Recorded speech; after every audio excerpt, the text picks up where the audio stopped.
Customer analytics using data to drive decisions. Segment price and predictive fueling career ambitions. Who buys more and why and when? What brings customers back again? Data or machine learning? Happy customers, jobs worth earning. Customer analytics using data to drive decisions. Segment price and predictive fueling career ambitions. Thank you so much for being here. It's lovely to see you all again. I hope you had a great time at SunGod. I'm so jealous that you get to do that. Somebody asked me why I don't go to SunGod. Like they don't want to see me, but we should publish the quiz and the coding exercise grades tomorrow. We'll put explainers on Piazza. The coding exercise went very well. I think 3/4 of the class got perfect score. So that's kind of validated that prediction that it was within your skill set. But as a result, you can expect the next coding exercise to be a little bit more diagnostic, a little bit more challenging, a little bit outside of directly what we do in the scripts. The quiz went pretty well. I think one common confusion is the difference between a correlational and a causal relationship. So if you recall, a causal relationship is something where if you change X, the distribution of Y will change in response. So that was covered at the beginning of week 3. As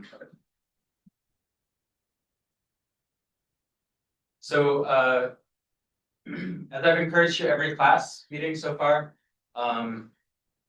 you don't have to raise your hand. This is your class. If you have something to say, please say it. Don't slow yourself down by asking for recognition or permission. We have enough time to talk about the topics that I have here to discuss. We don't have enough time to talk about any random topics that come to your mind. So I do ask you to keep it focused on where we are in the discussion, but we have some interesting stuff that'll hopefully bring up some questions and comments and thoughts. So we're going to start out with some motivation about pricing. Then we'll go into how companies usually set prices. Then we'll talk about a series of human and economic factors that you should consider in the process of setting a price.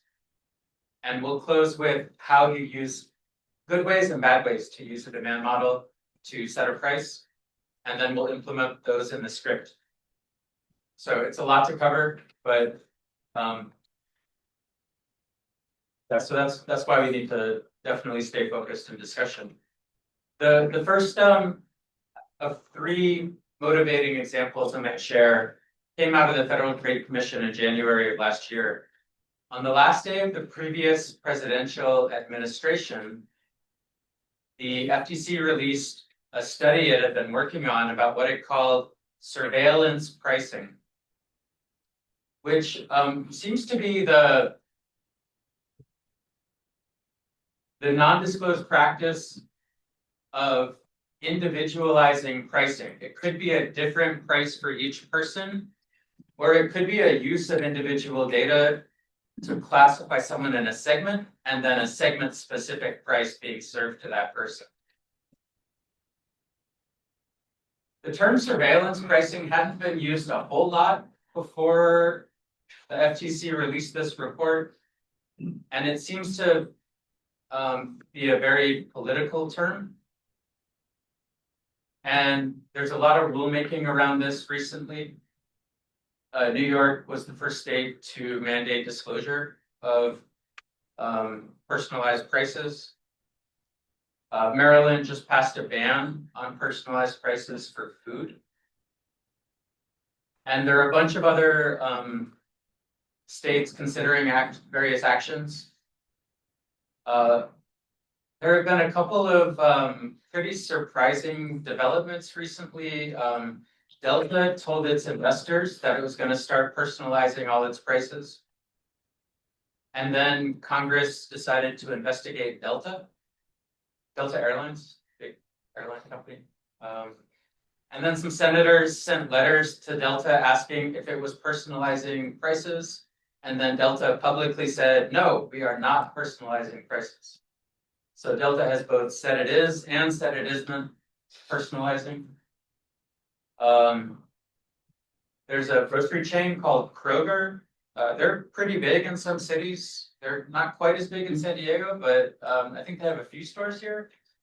They have announced that they're going to use cameras in the store with facial recognition to identify who is shopping, and then use digital shelf labels to update the prices on the shelf to reflect the identities of the people shopping in the store at that moment. To me, that sounds like a big lift. I don't think it's actually started happening yet. I find all of this very, very interesting, a little disorienting, because for my entire career, companies could personalize prices.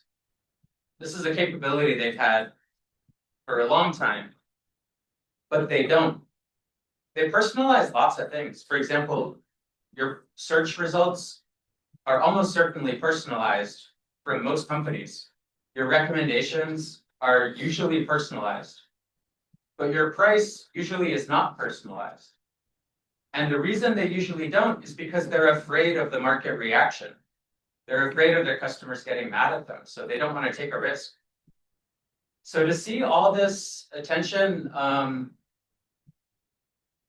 I think it's easy to misinterpret. I think, first of all, what the FTC did is they just reviewed marketing materials from some consulting firms talking about the pricing algorithms they can offer. But that is not the same as saying that those pricing algorithms are that they're frequently used. I think it's quite rare to find personalized prices. Is surveillance pricing just similar to what you were like airlines do, where check back after checking initially it rises, or is that a good difference? Great question. Yeah, so that's called dynamic pricing. That's where the price changes over time. Sometimes it changes very, very frequently, like every minute or every 10 minutes. But under dynamic pricing, everybody has access to the same price. So personalized pricing means different price quotes for different people based on their history or their identity or the data that we have about individuals. So I think the concern here, there's two related concerns. One is about fairness.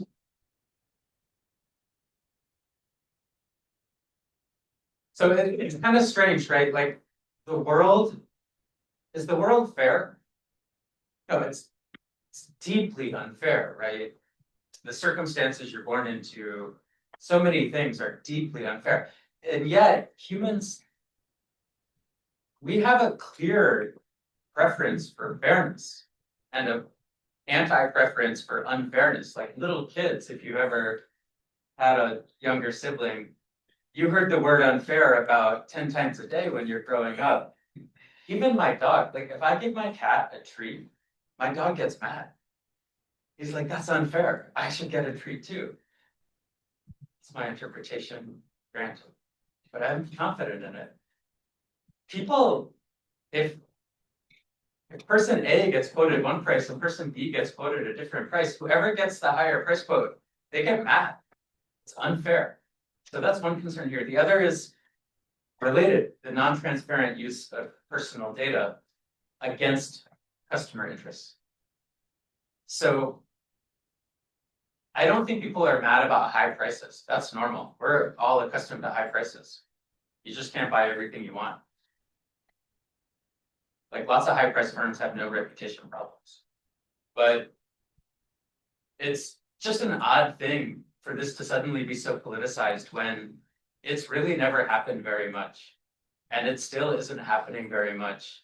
And even in the Delta Airlines case that I just gave you, like the market reaction to the announcement, not even the practice, is extreme. Congress is investigating. It like proves the rule that companies don't want to do this because people get really upset about it. And who knows, maybe the future will be different than the past, but this is one aspect of pricing that I find interesting, motivate today's discussion. Another motivating example, let's go to dynamic pricing. We'll come back to Costco. So a couple years ago, I moved. We have this ceiling fan. It's tight. It gets really dirty. I have to clean it off. So I needed this. Well, yeah, I went shopping for a step ladder because I never knew my real ladder. And on Amazon, I got a price of $49, kind of small, and it said 17% off. And I swear, it's because it said 17% off. I thought, oh, is this a good price or should I just wait? So I went to Camel. Have you heard of them before? Most people know, a couple, yes. They track Amazon prices, and you can see the time series of prices going back a few years if you just put in the URL of the product page. So I put in the ladder product URL. The blue is the new product price. The red is the used product price. And Amazon is usually setting both of those. Usually they set the used product price on behalf of the used product sellers. And yeah, it turned out 49 was pretty much the minimum of the recent price distribution. So I went ahead and pulled the trigger, had the information I wanted. An interesting thing about dynamic pricing is that it creates opportunities to get bargains, but you got to work for it. So this was just a little example of where I was deciding whether to buy or to wait. And that's an example of working a little bit, not a lot, but I decided to be price sensitive because I thought, oh, maybe there's a better price if I wait. Is dynamic pricing only for like one specific like brand of that? Because couldn't you go on Amazon and just look for other step stools that are basically the same thing for cheaper? Or would dynamic pricing only work specifically for that one and then it's discounted? So Amazon typically uses dynamic pricing on most of the product listings it controls, which includes the products it sells itself, as well as the products that employ its pricing tools. So if there was another stepladder that I was considering purchasing, same question comes up, is now a good time to buy this stepladder or should I wait? And it depends on how they set up their pricing algorithms, but I'm pretty sure they don't set those prices to maximize competition between the products on the platform. I think they're looking to maximize platform profits. So it's possible that when this one's expensive, another one is cheap, but I don't think that's going to be very likely. It'll require the competing ladder to counter cyclically price. So is that why like if you're talking about platform pricing, is that why like their Amazon like basics or whatever like their Amazon brand is always at the top? Because they want to kind of just get their own stuff out and like make the most money off that? Oh, that's a different question. So at the top needs search results. And if they put it at the top because it's their own brand, that's called self-preferencing, which in most states in the US, I don't believe is illegal, but in Europe it's definitely illegal. And it's possible it may be illegal in some US states. I'm just not aware of that. But usually they use the same algorithm for all the products, including their own, for prominence. And then it'll depend partly on price, depend partly on ratings, depend partly on click-through percentage. And it depends on unseen factors as well. Sometimes even the shipping cost, and sometimes also the return rate. If consumers are returning a product a whole bunch, that's a really bad sign about quality. It's also very costly for Amazon, so they will likely downrank products for that reason. Thank you.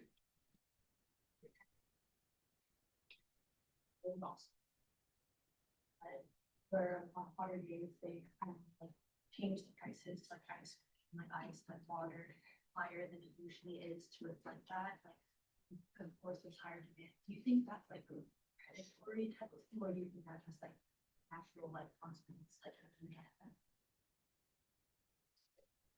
So when we talk about predatory pricing, it's usually in relation to one firm trying to price another firm out of the market. Not trying to predate on consumers. When we talk about pricing to take advantage of consumers, it'll usually be called price gouging.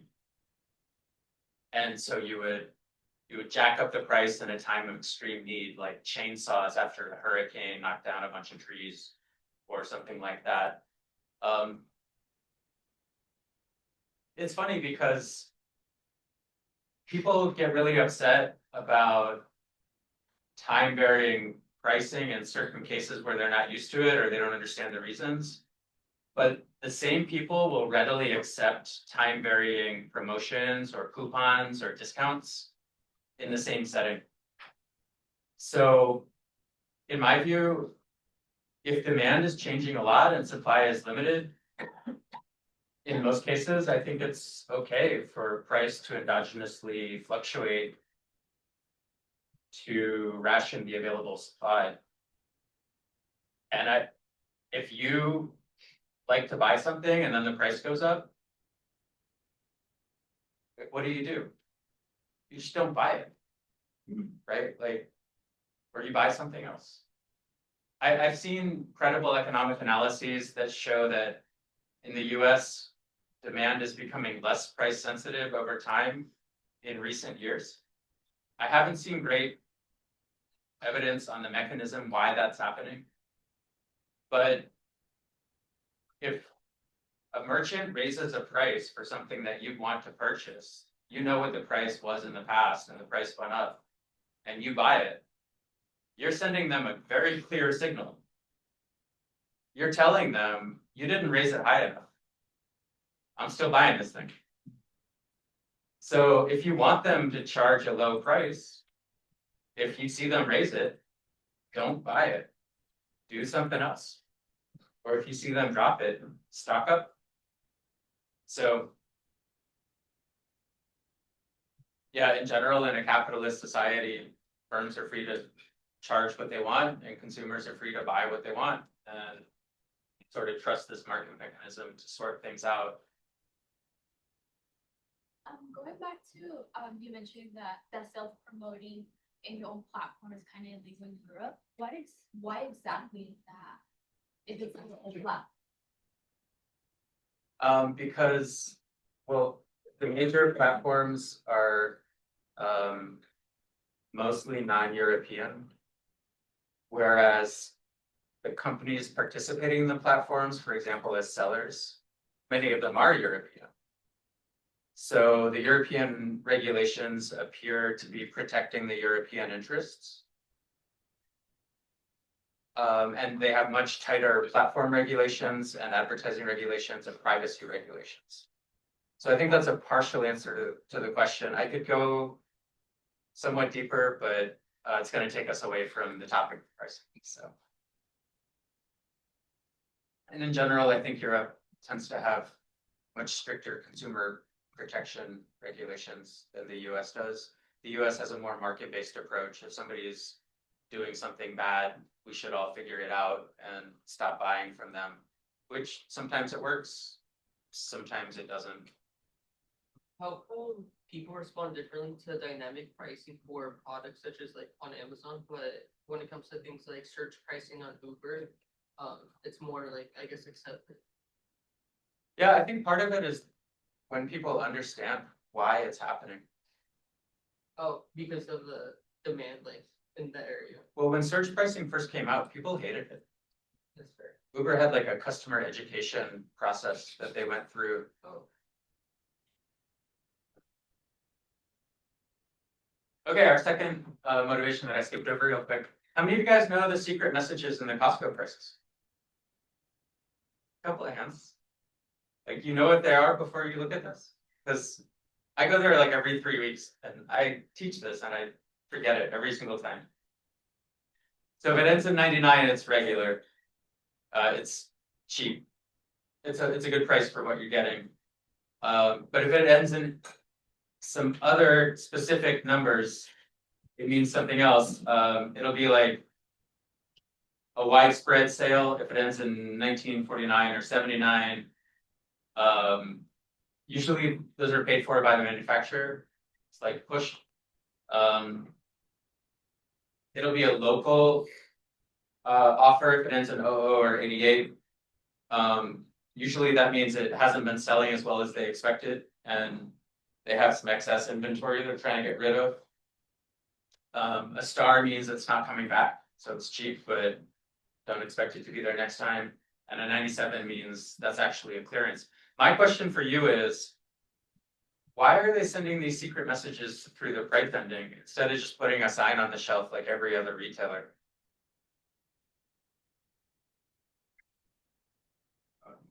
Getting something that they're achieving a system, they're more likely to buy from Costco.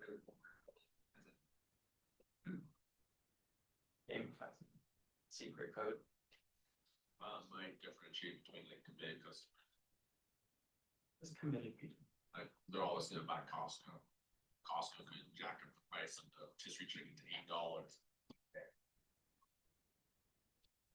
So our really loyal shoppers, they might go to the trouble to acquire this knowledge, and everybody else just won't go to the trouble.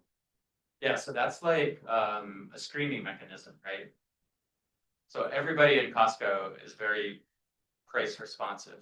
Otherwise, why would you go there? Just parking in the parking lot is a headache, right? Pushing that thing for like half a mile to get your stuff. It's a lot of trouble. Everybody there is price motivated, but some people are super price motivated. And so they're only telling the super price motivated who are actually going to learn what this is and remember it, so that maybe they don't sell out too quick.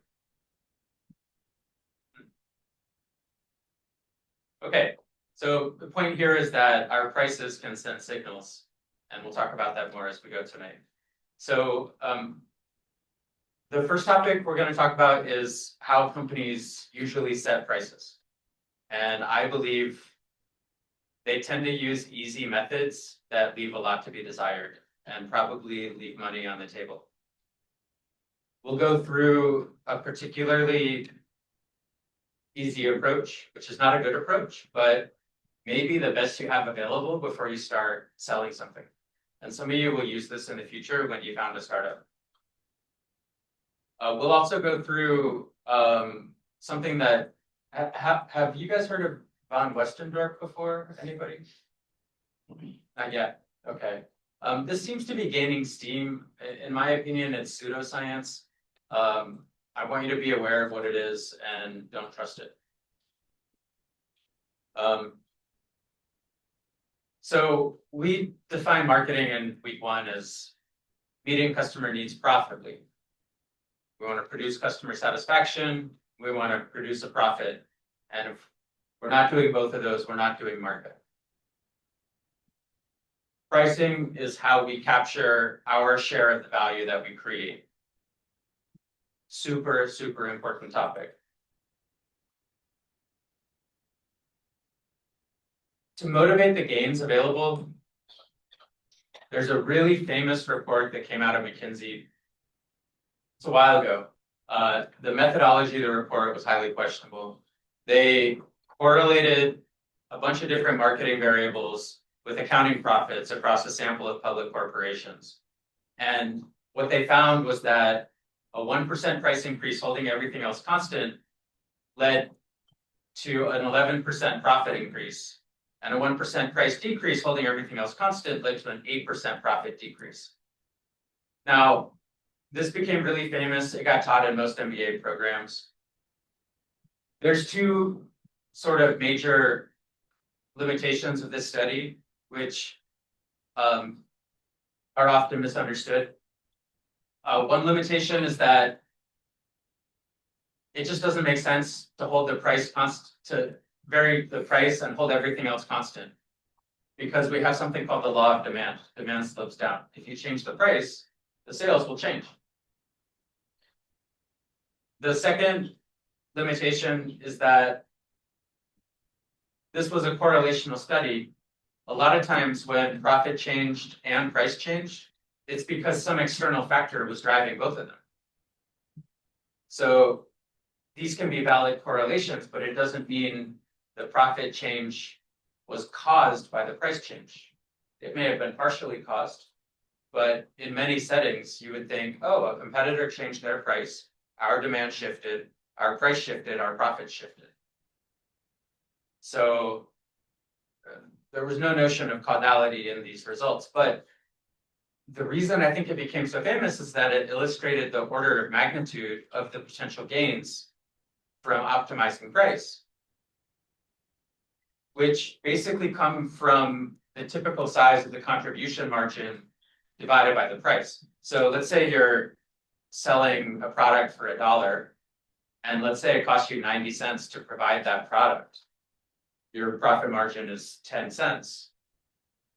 So if you could somehow increase your price by 1% without changing anything else, your price goes up to $1.01, your profit goes up from 10 cents to 11 cents. That's a 10% relative increase in your profit. So that order of magnitude of price optimization is approximately correct.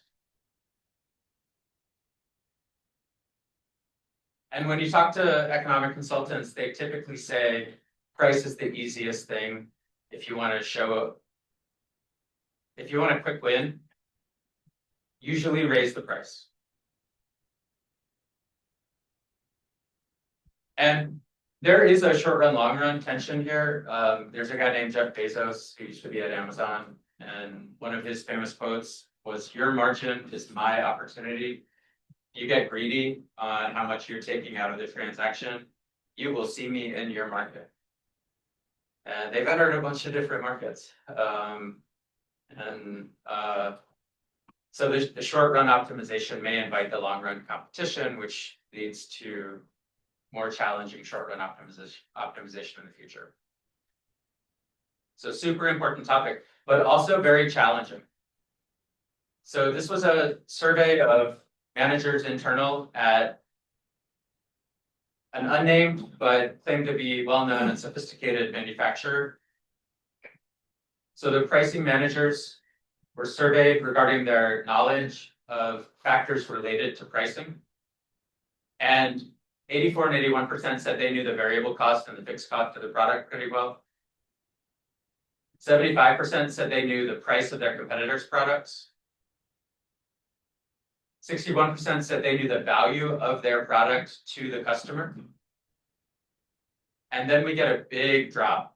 Only 34% said they knew how the customer would respond to a price change. And only 21% said they were well informed about the customer's willingness to pay. Now, if you've had pure econ training until now, I hope that you're looking at this thinking, wait, I thought the value of the product to the customer is the customer's willingness to pay. Why does 61% not equal 21%? What's the difference? That's a big difference. And the main part of the reason is that there's a transaction utility as well as a product utility. So there's an experience of acquiring a product that occurs before you consume the product. And if you think the price is unfair, you might forego buying it, even if it's something that you want. Or if you feel like you're getting a great deal on it, you may be willing to buy more than what you were planning to get. So we'll go through in our EVC discussion how to estimate the value of the product to the customer, but then what the customer actually gets is a function of the customer's perceptions, and those can depart. They can decouple.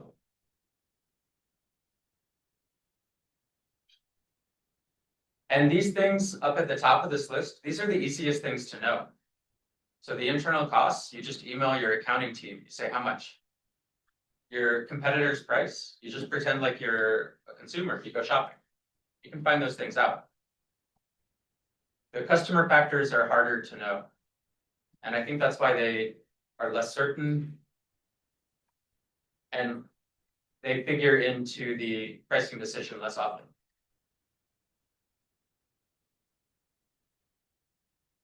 So we went through, when we talked a couple weeks ago, before we got into depth about demand curves, how companies usually learn about demand.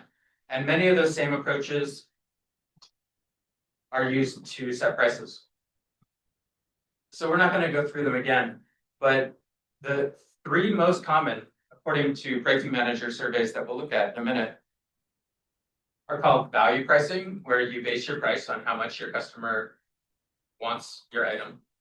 Competitor price benchmarking, where you primarily base your price on your competitor's price.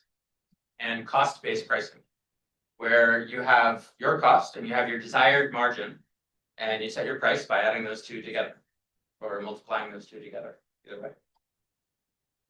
So those are by far the most used pricing methods. And we'll look at survey data validating that in just a minute, but I gotta say before we do, don't take the survey data too seriously. There are a lot of problems with surveys in general. With surveying pricing managers, it's really hard to get a representative sample, because why would a pricing manager bother to respond to a survey? And even if they did, we probably aren't asking the best possible questions to every single company's manager. And then even if we were asking the right questions, they may tell us, or they may just not put much effort into the answers. So I'm not presenting these because they're gospel. I'm presenting them because I think the patterns within the data are illuminating, and they generally accord to my experiences. So I think directionally they're approximately correct. So this first one, I'll show you three. This first one is a survey of 1,000 Irish companies by some Irish economists asking, how do you set the price of your main product? And they broke out the results by size of the firm and by the industry. And almost across the board, the number one way that companies said they set their price was based on their own costs and their desired profit margin, which is the easiest way you can do it. And then number two was by following your main competitor. Now, what I want you to consider for just a minute, suppose firm A is setting its price by following its competitor, firm B. And suppose firm B is setting its price by following its competitor, firm A. Is that possible? And it's very possible. Is it smart? I mean, you might get lucky, but you're probably leaving money on the table.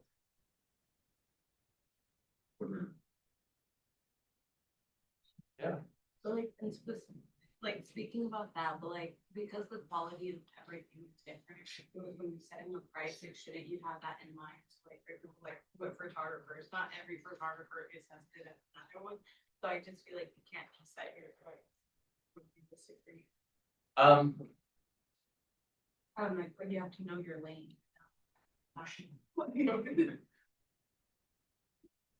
Okay, it's a great question. So when you say every photographer is different, to me, what you're saying is every photographer can set their own price. But that doesn't mean that you're going to get whatever you want at whatever price you set. So you do have the freedom to set whatever price you want, but that doesn't mean it's smart. Now, the prescription we'll come to in a minute. One of them is that customers strongly expect that the rank of prices reflects the rank of qualities, because that's usually true. How often is the best product in a market also the cheapest? Because why would it be? And how often is one of the more expensive products one of the worst products? You can find examples like that, but speaking in generalities, it's not too common. Or if it was, you wouldn't know because you wouldn't purchase it. So based on that logic, the prescription would be price in accordance with your quality position in the marketplace. If you think you're better than your main competitor, price a little bit above. If you think you're not as good as them, price a bit below. And then that price differential is sending a signal to your customers. And how would you add like demand on top of like the difference? How many people like say one of them's higher price, so they assume higher quality, like what about demand? Like where does that come into? Yeah, that's part of my argument here is that these limited data analyses, they leave a lot to be desired. And so if your goal is to maximize profits, you should probably try to optimize your price in order to maximize your profit. Yeah, so that's the third part of our agenda for today. How do you do that? Yeah. But if you shade your price based on your competitor's price, I would consider that following your main competitors. That doesn't have to be price matching. Okay, second pricing survey. This came out of the software industry. Software firms tend to be more sophisticated on average. They have a lot of smart people. They have a ton of digital data. And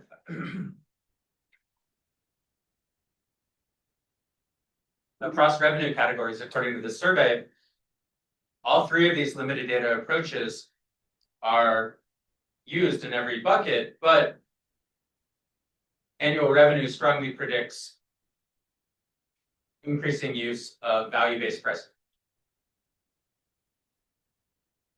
Anybody have any idea why that might be?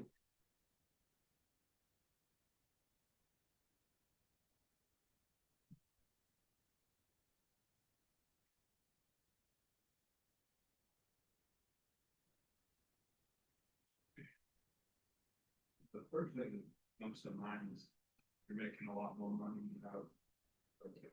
They realize that's if you can decide what it's valued at essentially and play with it a little bit without losing money.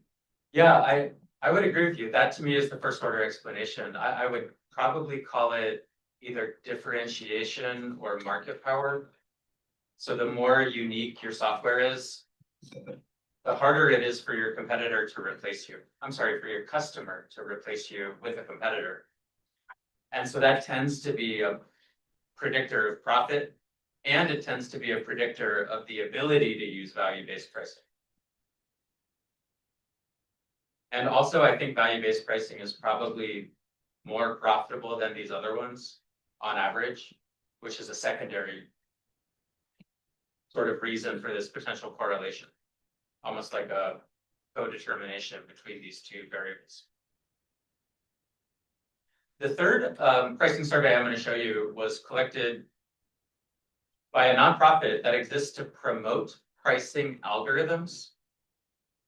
And so it has a very non-representative sample of pricing managers responding in the survey. But despite that, I think the results are pretty interesting.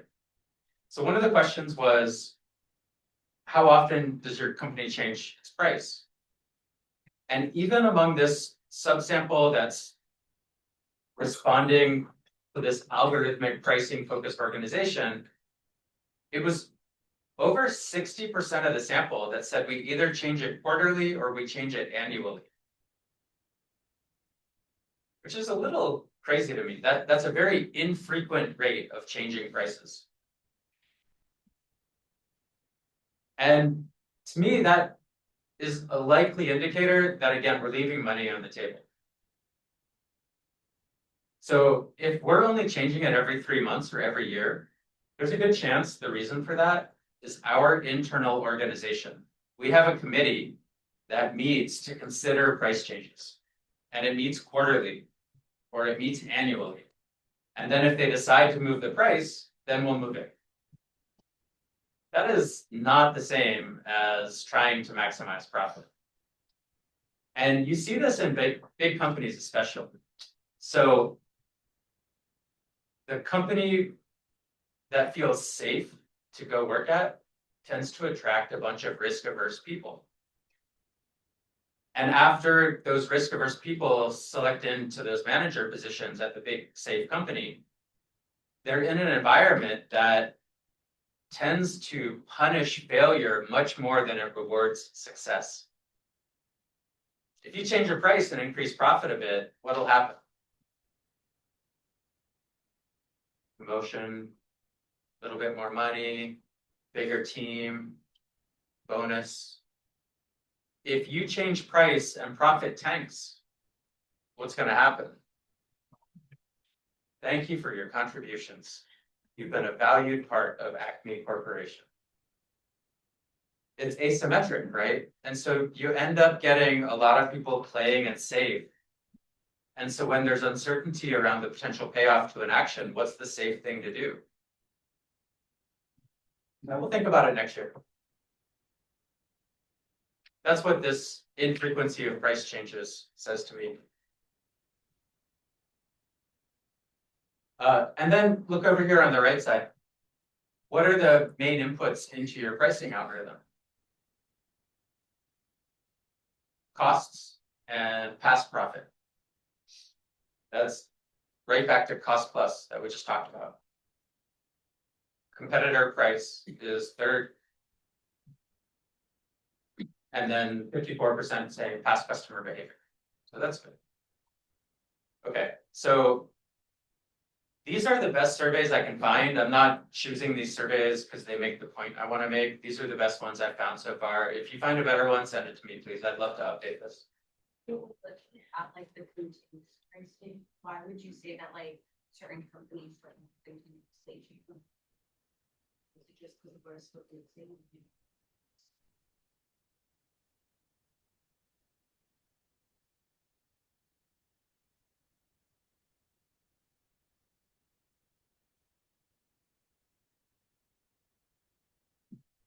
Yeah, I mean, when you fundamentally change the way you do something to adopt a continuous pricing strategy, you're taking a leap, right?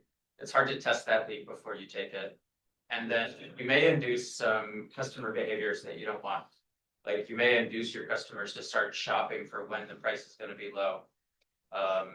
You may get a bunch of customer blowback that you don't like. So that's speculation. I don't have a great sense of the answer to that question. That's a good question, but I don't have direct experience in that. Okay, so we're going to go through in some depth a limited data approach to pricing that some of you will use someday, especially if you start a company. And this is going to be called economic value to the customer. So in general, value pricing means pricing somewhere between cost and willingness to pay. And to bound that range, you need to estimate what willingness to pay is. And there's a bunch of good ways to do that. We've talked about some in depth. Conjoint is a great way to do that. Running experiments, whether it's in a real market or in a simulated market, great way to do that.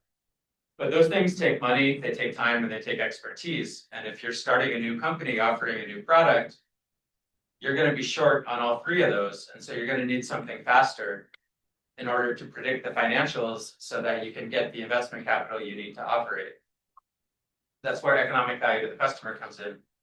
And the approach is conceptually quite simple, although the application is not always straightforward. And that's why we're going to practice it.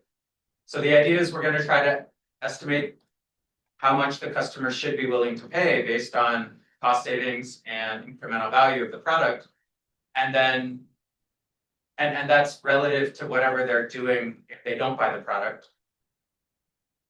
And then we're going to use that to bound this range, and then we'll choose a price within that range.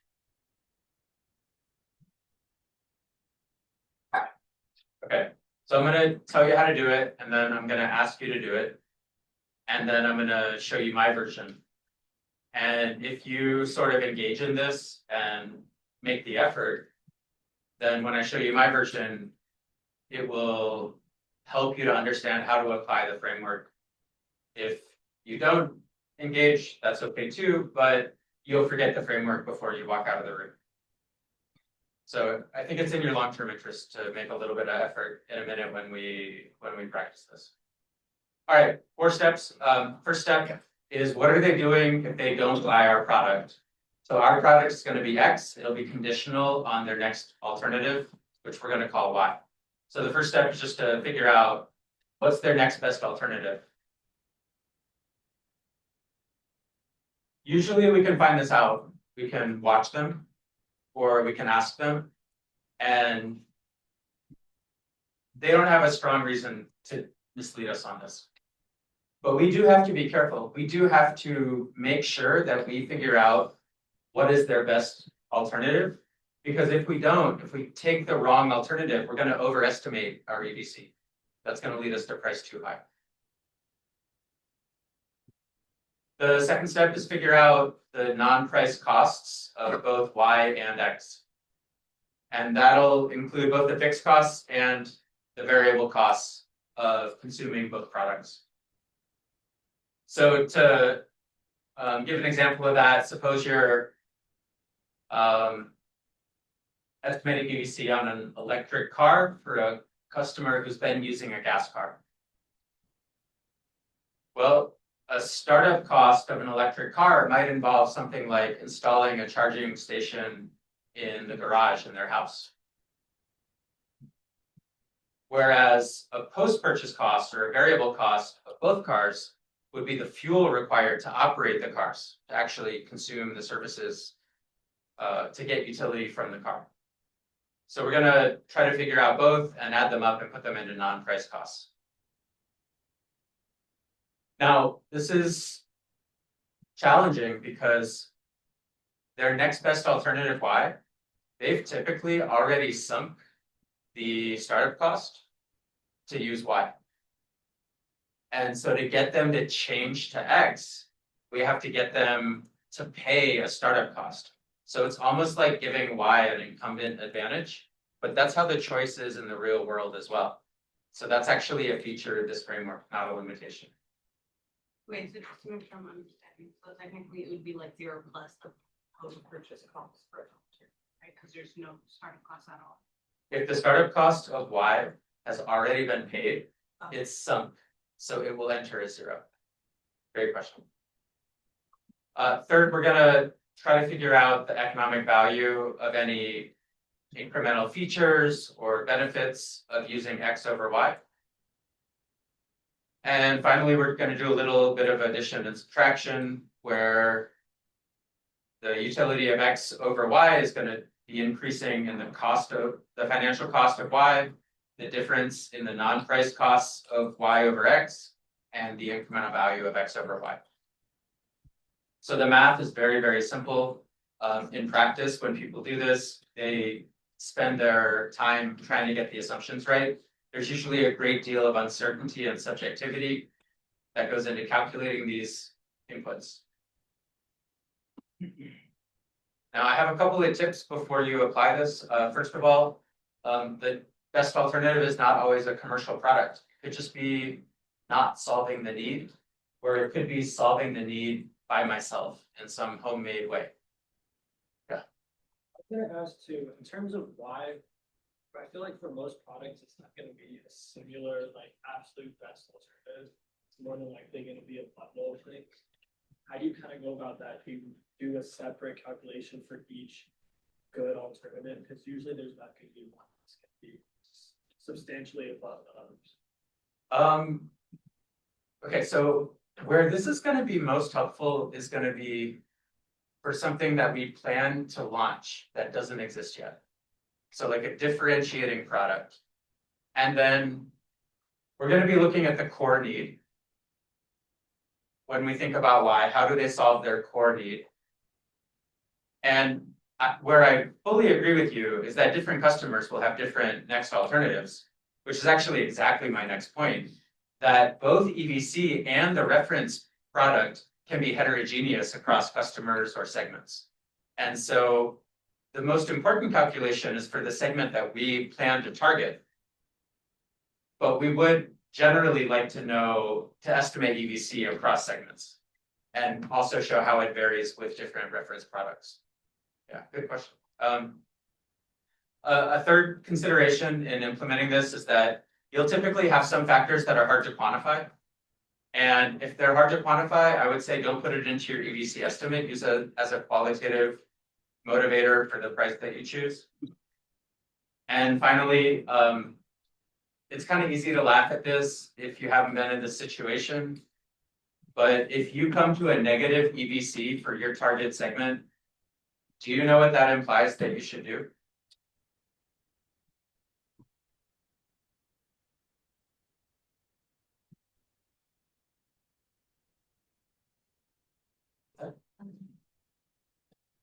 Yeah, don't launch.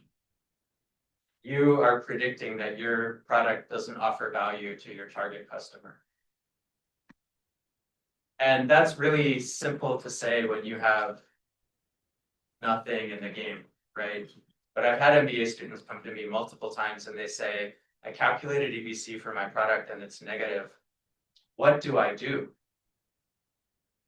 And when you have a real solution to a real problem, it can be hard to accept emotionally that it doesn't necessarily create customer value. Because if the adoption cost to the customer exceeds the value of the innovation, this formula will give you a negative EBC. And so usually what people do is they search either for a different application of the solution or a different target segment where they might get a positive EBC. It's harder to just give it up entirely, although in some cases that should probably be the rational response, is just don't launch, go work on something else. If you would like to do that guaranteed that you get to see the results, or are there some things where like Yeah. I get a better number than No, this is exactly what I'm saying. This is helpful in conditions of substantial uncertainty.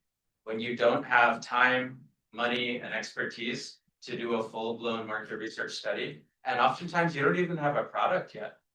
You're trying to arrange the financing to develop the product by forecasting what the likely returns might be. So there will be a ton of subjectivity and uncertainty that goes into this calculation. But it's better than not doing it, and that's why it becomes helpful. And most MBA programs are teaching this in some form, usually in the required marketing class, because this becomes helpful so often. I'm not saying this is a great approach. I'm saying this is better than not using it.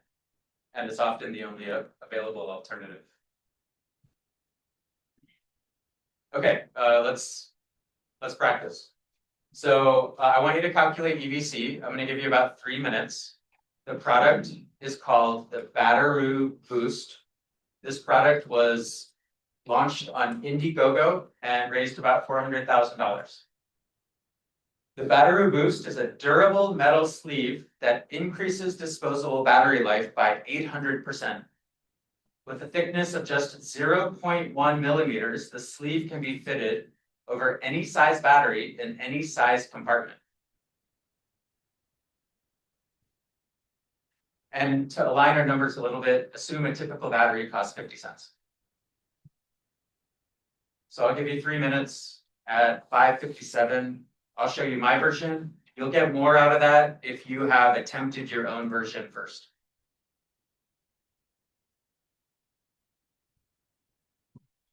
Feel free to work with the person next to you if you want.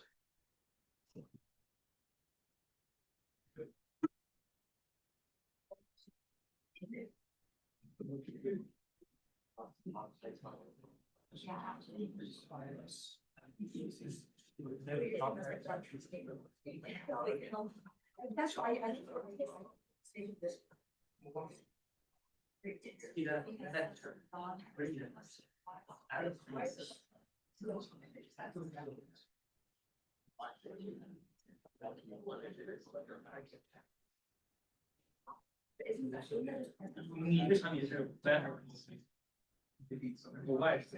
Okay, if you're not sure what to do, look at the 4-step algorithm I gave you 2 slides ago.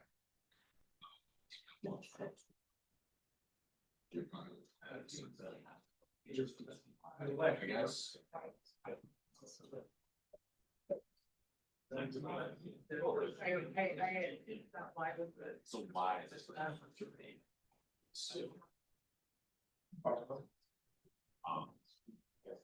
So.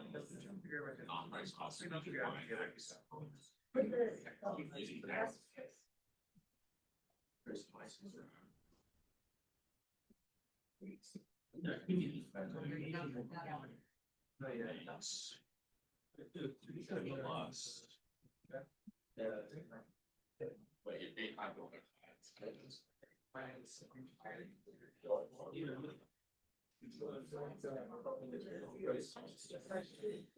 At least for. Am I allowed to ask a question?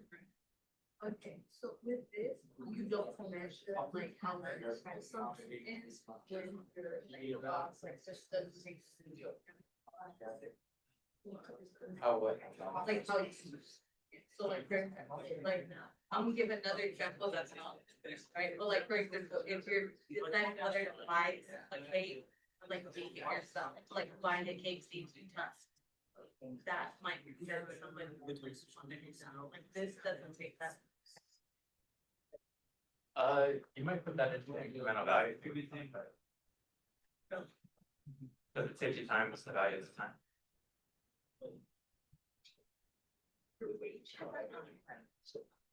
So price. But not.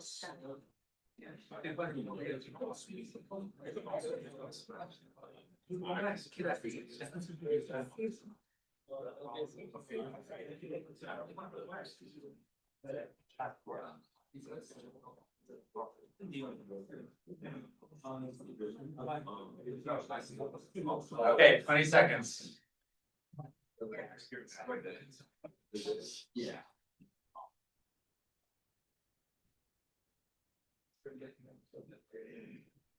All right, step one is identify the reference product. Now I'm gonna show you how I solve this. And I'm gonna solve this for myself. Because I know my own data extremely well. So this can be heterogeneous across people. I'm not saying my solution applies to everybody. I'm saying my solution applies to me. You can disagree with me. That's fine. But in hearing me solve this, you may notice 1, 2, or 3 aspects of the solution technique that differs that you didn't think of. So reference product. Is that clear to everybody what the reference product is? What's a reference product? A typical battery.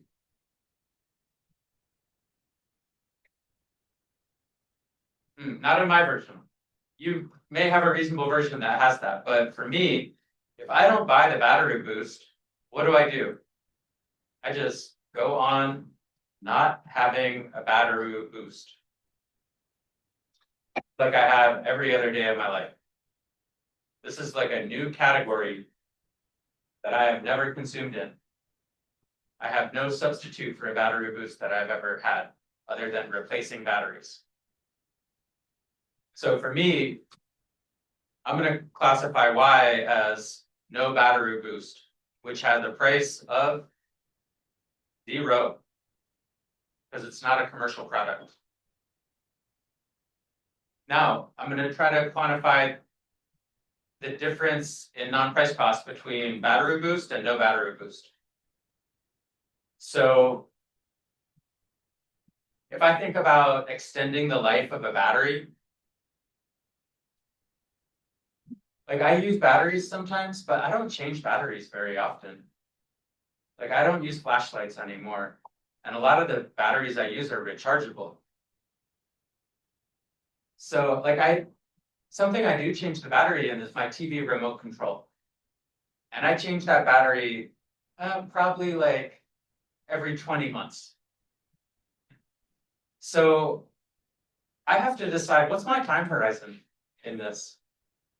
And for real, my time horizon would probably be about 3 years. But I'm going to extend it just a little more for the spirit of this exercise. I'd say like 5 years. So in 5 years, changing my battery every 20 months, I'm going to change my battery twice. Which means I'm going to use 3 batteries. So the non-price cost of no battery boost is going to be 3 batteries. And if I buy the battery boost, I'm not gonna have to change my battery in those 5 years. Which means I only have to buy one battery. So I have a difference in non-price cost of $1. Now, incremental value of battery boost, I could come up with some like, maybe I'm throwing fewer batteries into the landfill, I feel bad about that every time it happens. You're supposed to take them to the library, that's like the only place that I can find that has like a battery recycling. I mean, Best Buy claims to have one, but I think it goes to the landfill.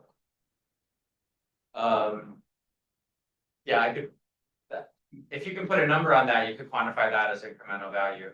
Or you could think, well, what if the battery is in like a hard to reach place? Like a security camera that I have to stand on my stepladder to go change. That runs frequently. Yeah, okay, in certain specialized settings, you might find a higher incremental value. But for my personal example, no, I don't have one. Now, if you said, or if I said, the incremental value of the battery boost is that it saves me from buying 2 batteries over a 5-year period, and I come to an incremental value of $1 as a result of that, and I didn't include that in my non-price cost, I got the exact same answer, just a slightly different path to get there. It's perfectly consistent as long as you avoid double counting, that's fine. Now, what a lot of people do is they anchor on this 800% number and they think, oh, this question has a right answer. And he gave us 800%, let's use that to find the right answer. And this question explicitly does not have a right answer. It's going to lead to an estimate. And then we can work together to try to figure out what's the best estimate. But if you were to anchor on that number, you could say, well, over the lifetime of the battery boost, instead of buying 9 batteries, you can just buy 1 battery and then extend the life by 800%. Did I get that right? Or would it be 7 versus 8? Yeah, it'd be 1 versus 9, right? Because extending it by 800% is 8 more batteries that you don't have to buy. So then it should be $4. But what happens with the battery boost after that 9th battery? Does it corrode or dissolve? You don't know. Maybe it goes beyond that. Maybe you can extend the life of 4 consecutive batteries to save yourself from buying 32 more batteries. But by the time I change the remote battery by the 32nd time, I'll be dead. My horizon does not extend that far. Which is why I start with a 5-year horizon to make it clearer that from the customer's perspective, you're assuming a decision horizon every time you look at a durable good adoption.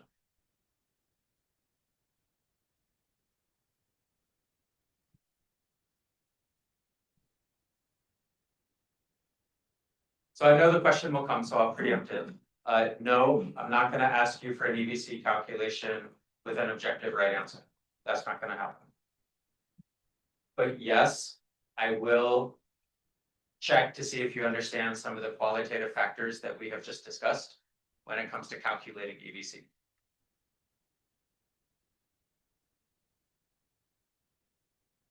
Yeah.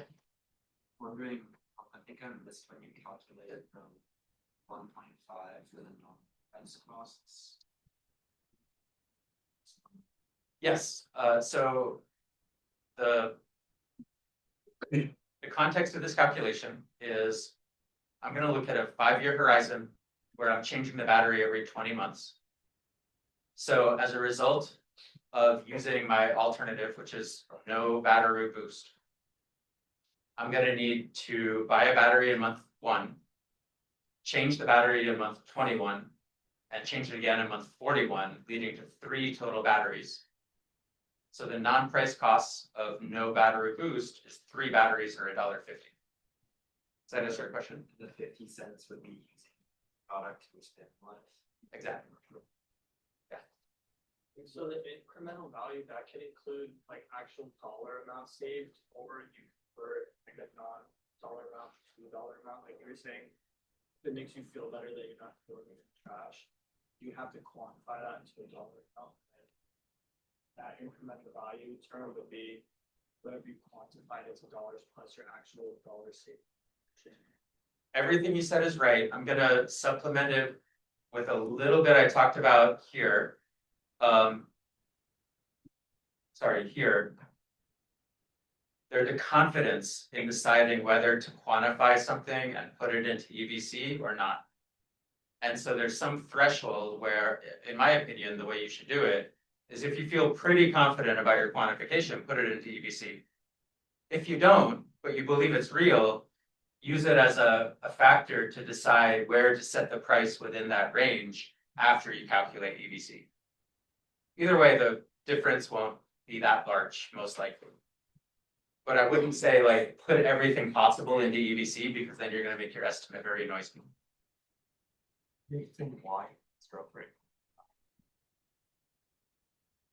Because I didn't feel confident in quantifying things like, oh, I feel better by using fewer batteries, that's good for the environment. Could incremental value be negative? Like if I would personally be inconvenienced to put a battery boost on every battery, but it was something that I felt like I could quantify, could you have like a negative incremental? Yes. So pretty much like what you. You probably number example. Sorry, what was your question? Like for a incremental value, you see what how you feel about the dollar value increase. I personally would not do that, and I just gave an example of not doing that, right? Because I would feel better if I make a choice that's better for the environment. But assigning a dollar value to that feeling is not something I feel confident enough to do to include my UVC coverage.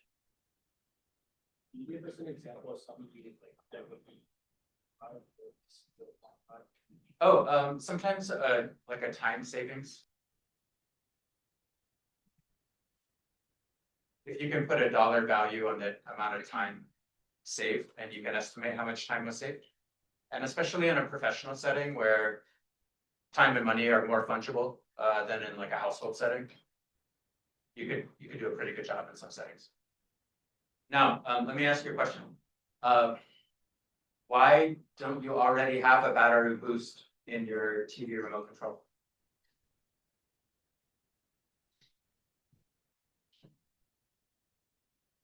That's a good guess, but that's probably not the reason. I have heard it before. You hadn't heard of it before, but why not?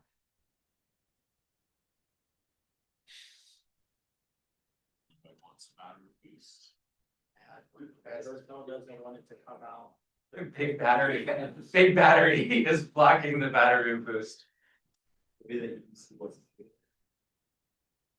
Oh, I'm very flattered by how much you guys trust me. As is. It's not how electricity works. It's a scam. It's not real.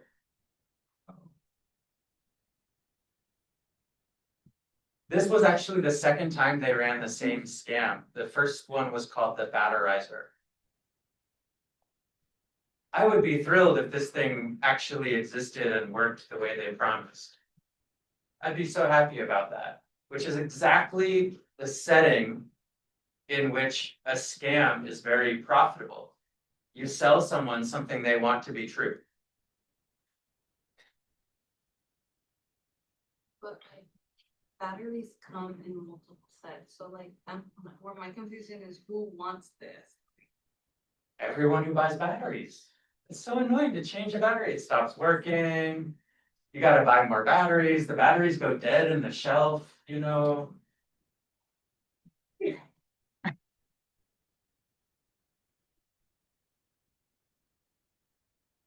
Okay, after you estimate your EVC, you have a range within which you can price, and you are making a decision how much margin to keep for yourself, how much inducement to give your customer. Some people, they say there's a certain percentage you should keep. That to me is a little simplistic. I think it depends on the setting. Depends how unique your product is, how much competition you're facing. And I think something people neglect sometimes is like, what's the ultimate goal? Do you want to bootstrap a company or do you want to sell a company? And if you want to bootstrap, you probably want to prioritize profits. And so you would set a larger margin. And if you want to sell, you probably want to prioritize growth and you would set a smaller margin. And there are lots of other things to consider in that decision, many of which we'll talk about after the break that we'll take in a couple minutes. The one key thing I want to highlight is that if you're a new company, you have very little track record that will motivate your potential customers to trust what you say. And that's why you would usually be safe to assume that the customer's perceived value will be below the EVC that you estimate. Because if you trick them and they buy from you, you make money, which leads them to naturally be skeptical about what you tell them, promise. So that's the inherent credibility problem when it comes to marketing. All right, the last thing I want to do is talk about Van Westendorp. In general, we have a pretty good consensus that you probably shouldn't estimate demand using surveys. Many people, they don't actually know their willingness to pay. It's not like a number in the mental database. It's partially constructed based on the context in which they make the decision. When you ask them, they could have incentives to mislead you. They may fail to consider their other priorities, what else they might want to spend their money on.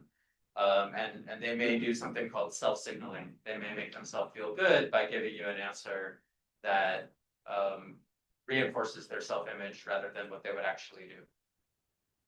And there's pretty good evidence that when you incentivize these surveys, you get very different results than when you don't incentivize the surveys, further suggesting that the surveys are unreliable. Now, due to this widespread agreement that you probably shouldn't just ask people, some people shift to this framework called the Van Westendorp pricing model, which was proposed in the 1970s by a Dutch economist as a concept. It never had any empirical support.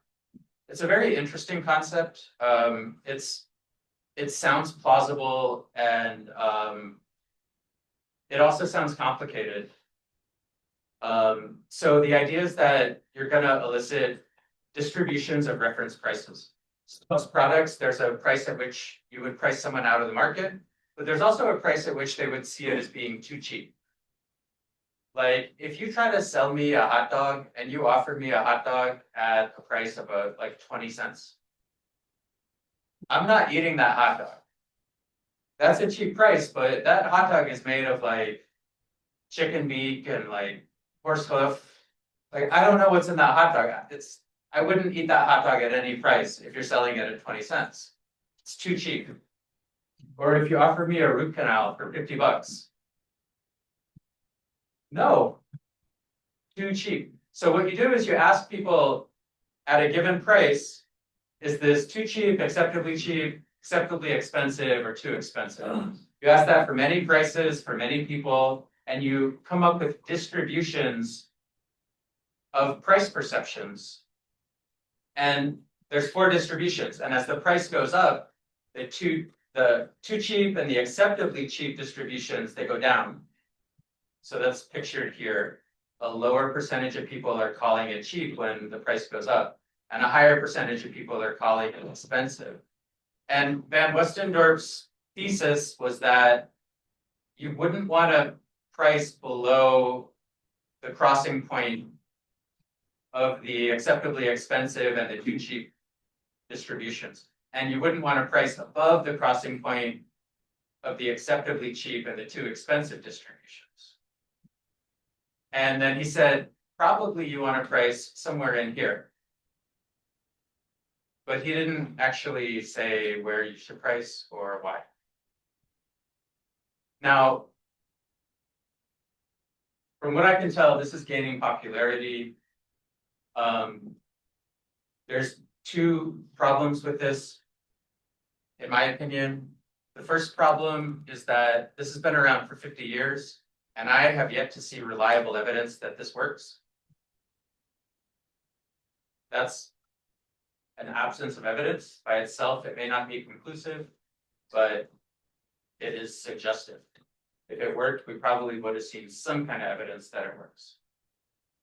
The second argument against this, from my opinion, is we have not spoken about profit maximization. It very well could be that the profit maximizing price is up here, or it's down here. This framework does not claim to maximize profit. So if you use it to set a price, I don't know why you would expect it to maximize profit. So to me, this is pseudoscience.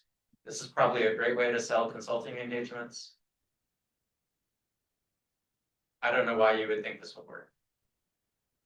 So beware. Okay, this is a good point to take a break. We'll take till 6:25, and then we'll talk about factors to consider in setting a price and how to use the demand model to set a price. Then we'll go through our script. Wait,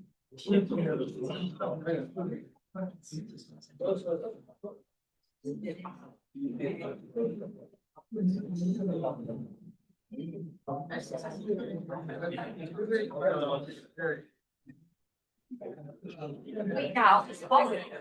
Okay. Well, there's, you know, like. Everyone's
not classy.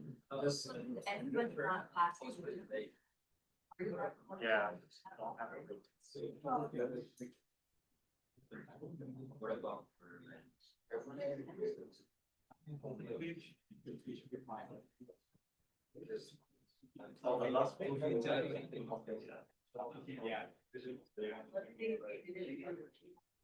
And what's like recommend, like specifically for the.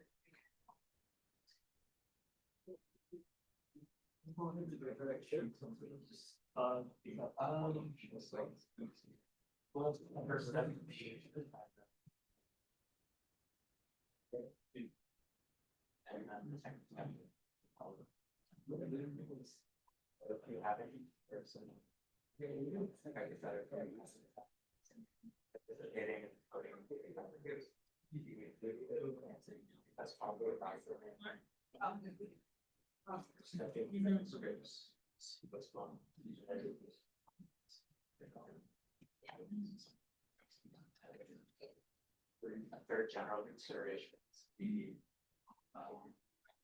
the language model.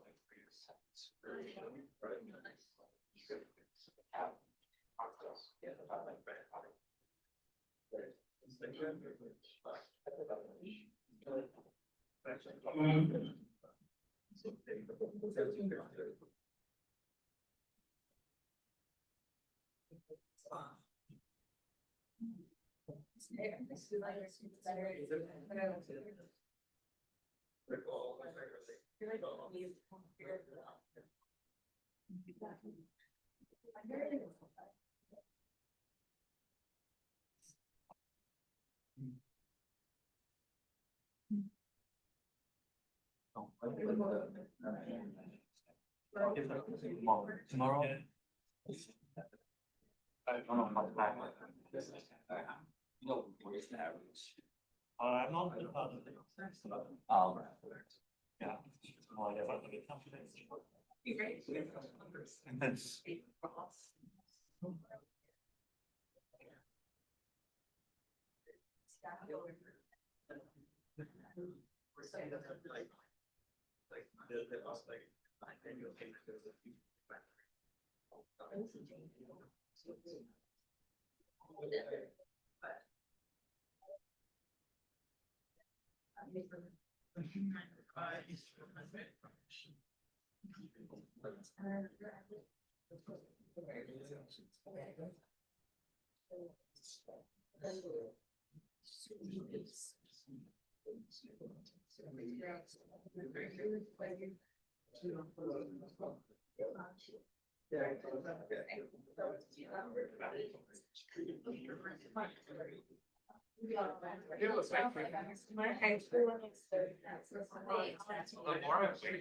So basically.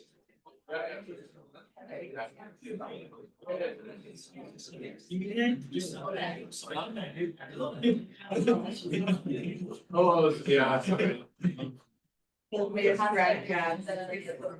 Holy shit.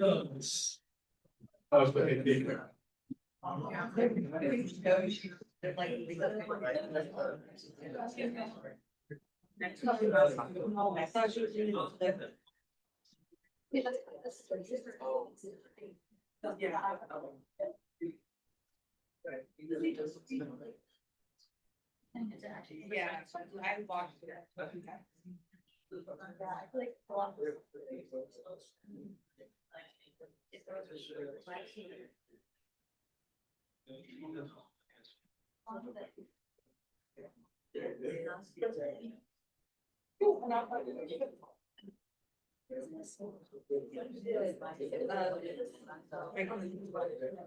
Yeah.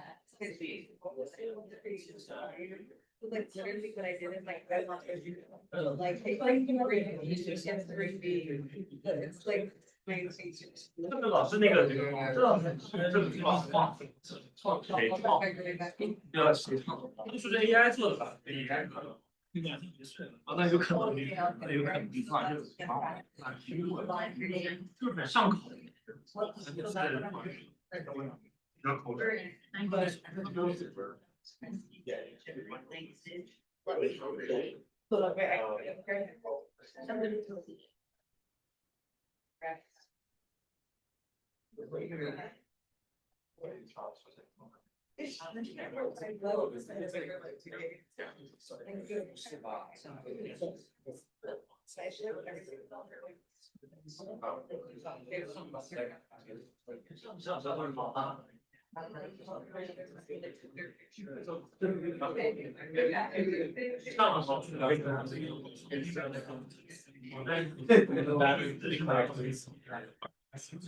Okay, so we're gonna get rolling again. We'll still have a lot of ground to cover for quick break. So the purpose of this part of the discussion is to talk about some human factors, which you could also call psychological factors, and economic factors that you should consider in the process of setting a price. Not every factor will apply to every setting. That's okay. So the first one we already talked about at length, so I'm not going to go into too much detail, but the idea is that your price signals to your customer what you believe about your product quality. And so it's not the only signal. It typically works as part of a suite of signals that you send, including the brand that you build, whether you offer a warranty or a return policy, or how much you spend on ads, or what type of message you send in an ad. All of those are things that would be costly for the firm if it doesn't deliver on its quality promise. And therefore, they act as credible signals of unobserved quality to the customer. On the other hand, frequent price promotions or low status celebrities or guarantees to match other competitors' prices or non-credible signals, those all correlate with low quality because they don't sort of fail to pay off if the company doesn't deliver on its quality promise. And so the idea is, if it's so good, why is it so cheap? So occasionally I'll get like a very enterprising student who understands the demand system really well. And they say, oh, I'm going to maximize profit. I'm going to offer the best quality at the lowest price. I'm going to corner the market, 100% market share. And while logically that would be nice if we could do that, first of all, it wouldn't be maximizing profit, because if you had the best product, why would you charge the lowest price? You could charge more than that. And then secondly, customers wouldn't believe you about your quality if you're the cheapest one in the market, generally speaking. You may be able to find some edge cases where that isn't exactly true, but generally speaking, this is customers' strong expectation based on their lived experience.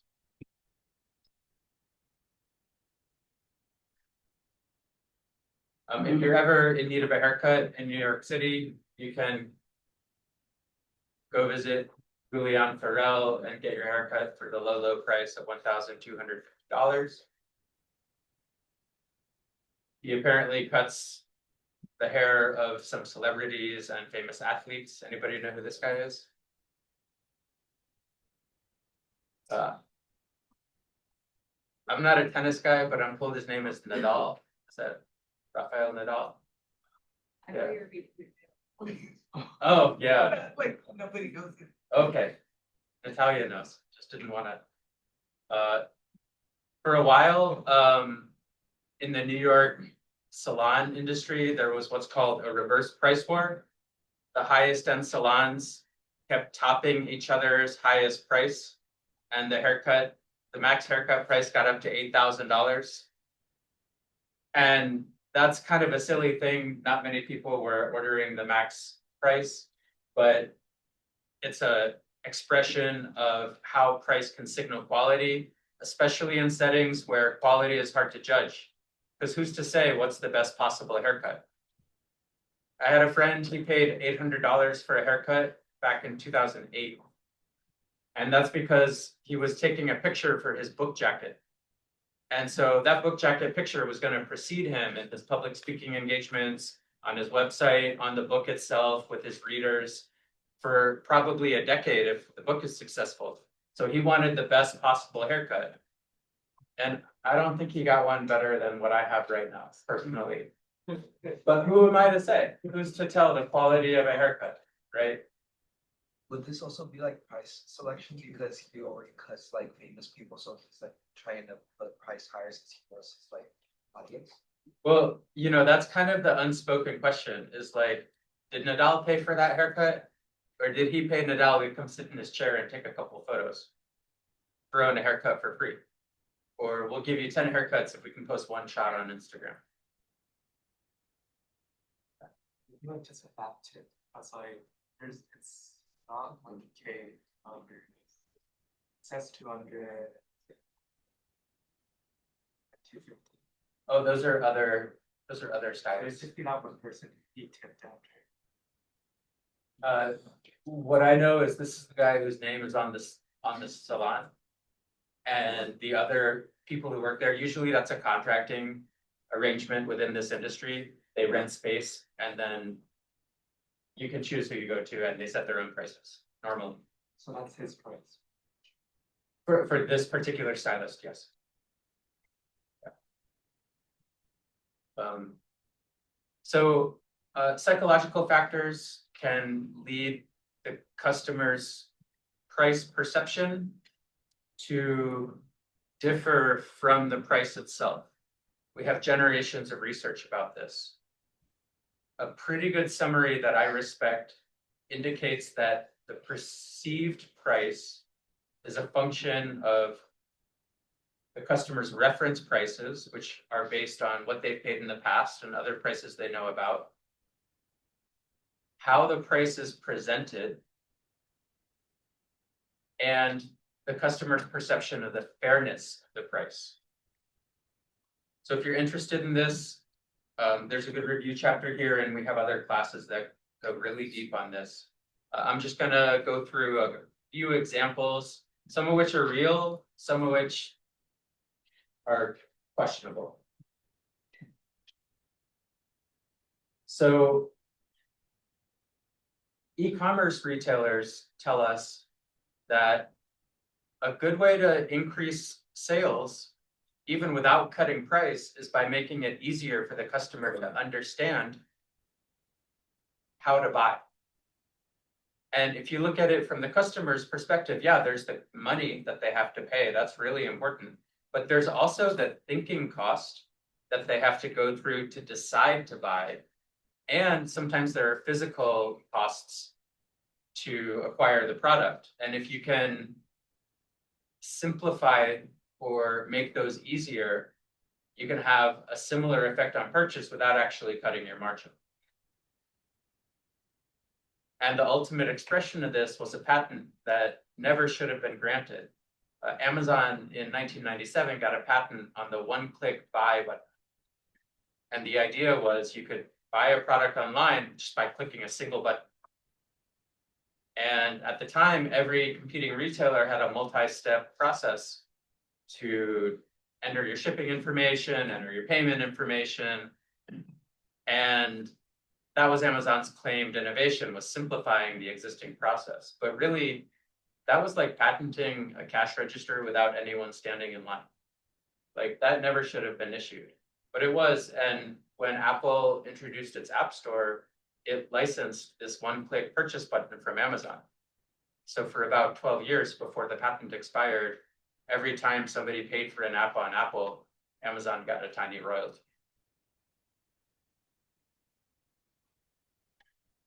Second human factor to consider is how people interpret numbers.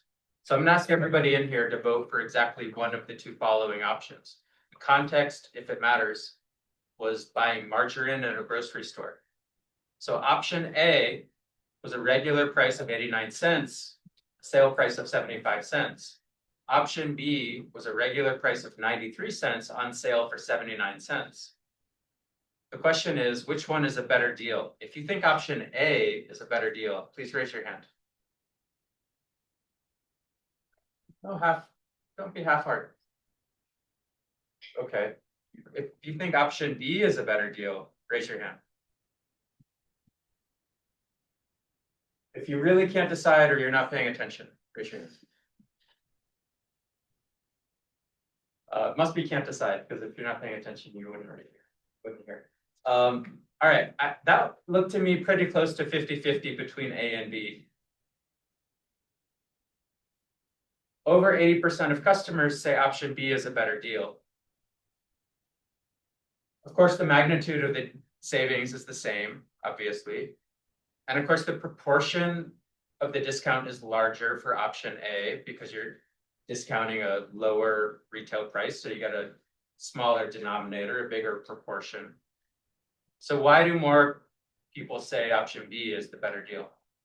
It's the one goes between 9 to 7. People read numbers from left to right, and many people have limited capacity to process the entire number.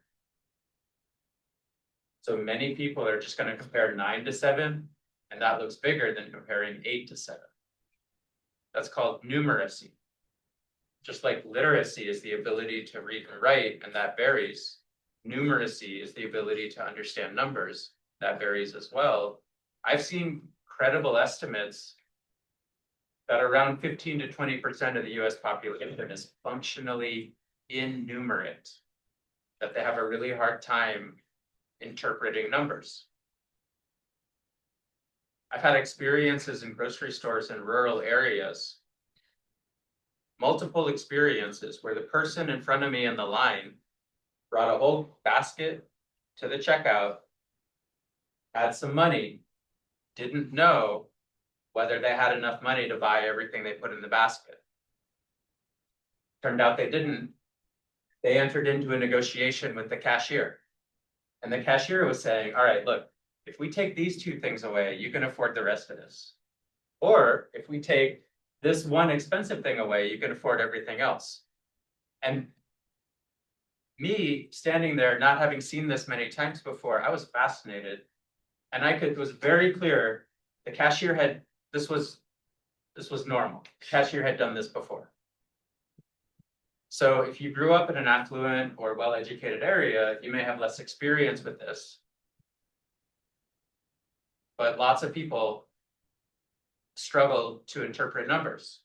So you are not your customer. You differ from your customer. And one of the most prominent differences is in the amount of education that you have. And when I first heard about this phenomenon, I didn't totally know how important it was. And so I'm going to show you some of the available evidence that this matters. So this was a paper written by a guy who did his PhD at Berkeley. He joined Chicago. He used a bunch of scanner data from the ground coffee category to estimate demand. And he had a bunch of data, so he could put a bunch of parameters into the model. He estimated a separate price responsiveness parameter for every 10-cent range of prices, from 0 to 9. So like from $1.10 to $1.19, from $1.20 to $1.29, all the way up to $10. And then plotting the estimates that he got showed very clear discontinuities in demand at dollar thresholds. Perfectly consistent with this idea that people read numbers from left to right. And a lot of people just read the first number. And in my opinion, this is strongly suggestive, but not fully conclusive. But there was a guy at Chicago who saw this job talk. His name is John List. He's a very famous behavioral economist. If you took experiments in firms with Sally Sadoff, Sally trained with John. She's written a bunch of papers with him. John was the chief economist at Lyft, at the ride-sharing service. And so John decided, well, let's test it. And so John organized a large pricing experiment at Lyft. So they randomized part of the cents in the price offers that they made to riders. A price offer, you say you want to go to the airport, you open up your Lyft app, you say, I'd like to go to the airport, please. Lyft checks the current supply conditions, checks the current demand conditions, makes you an offer. The offer has how long you have to wait, when they think you're likely to get there, and a price. And if you agree, you click yes, and then they match you with the driver. If you don't click yes, that's going to be a no conversion in this graph. So this is exogenous price variation that they put in through an experiment. And again, this is with 21 million riders, very clear discontinuities at dollar increments. So this is the predominant explanation for why prices usually end in 9, sometimes more nines than that, is because that gets you to the lowest leftmost digit while capturing as much margin as possible within that digit.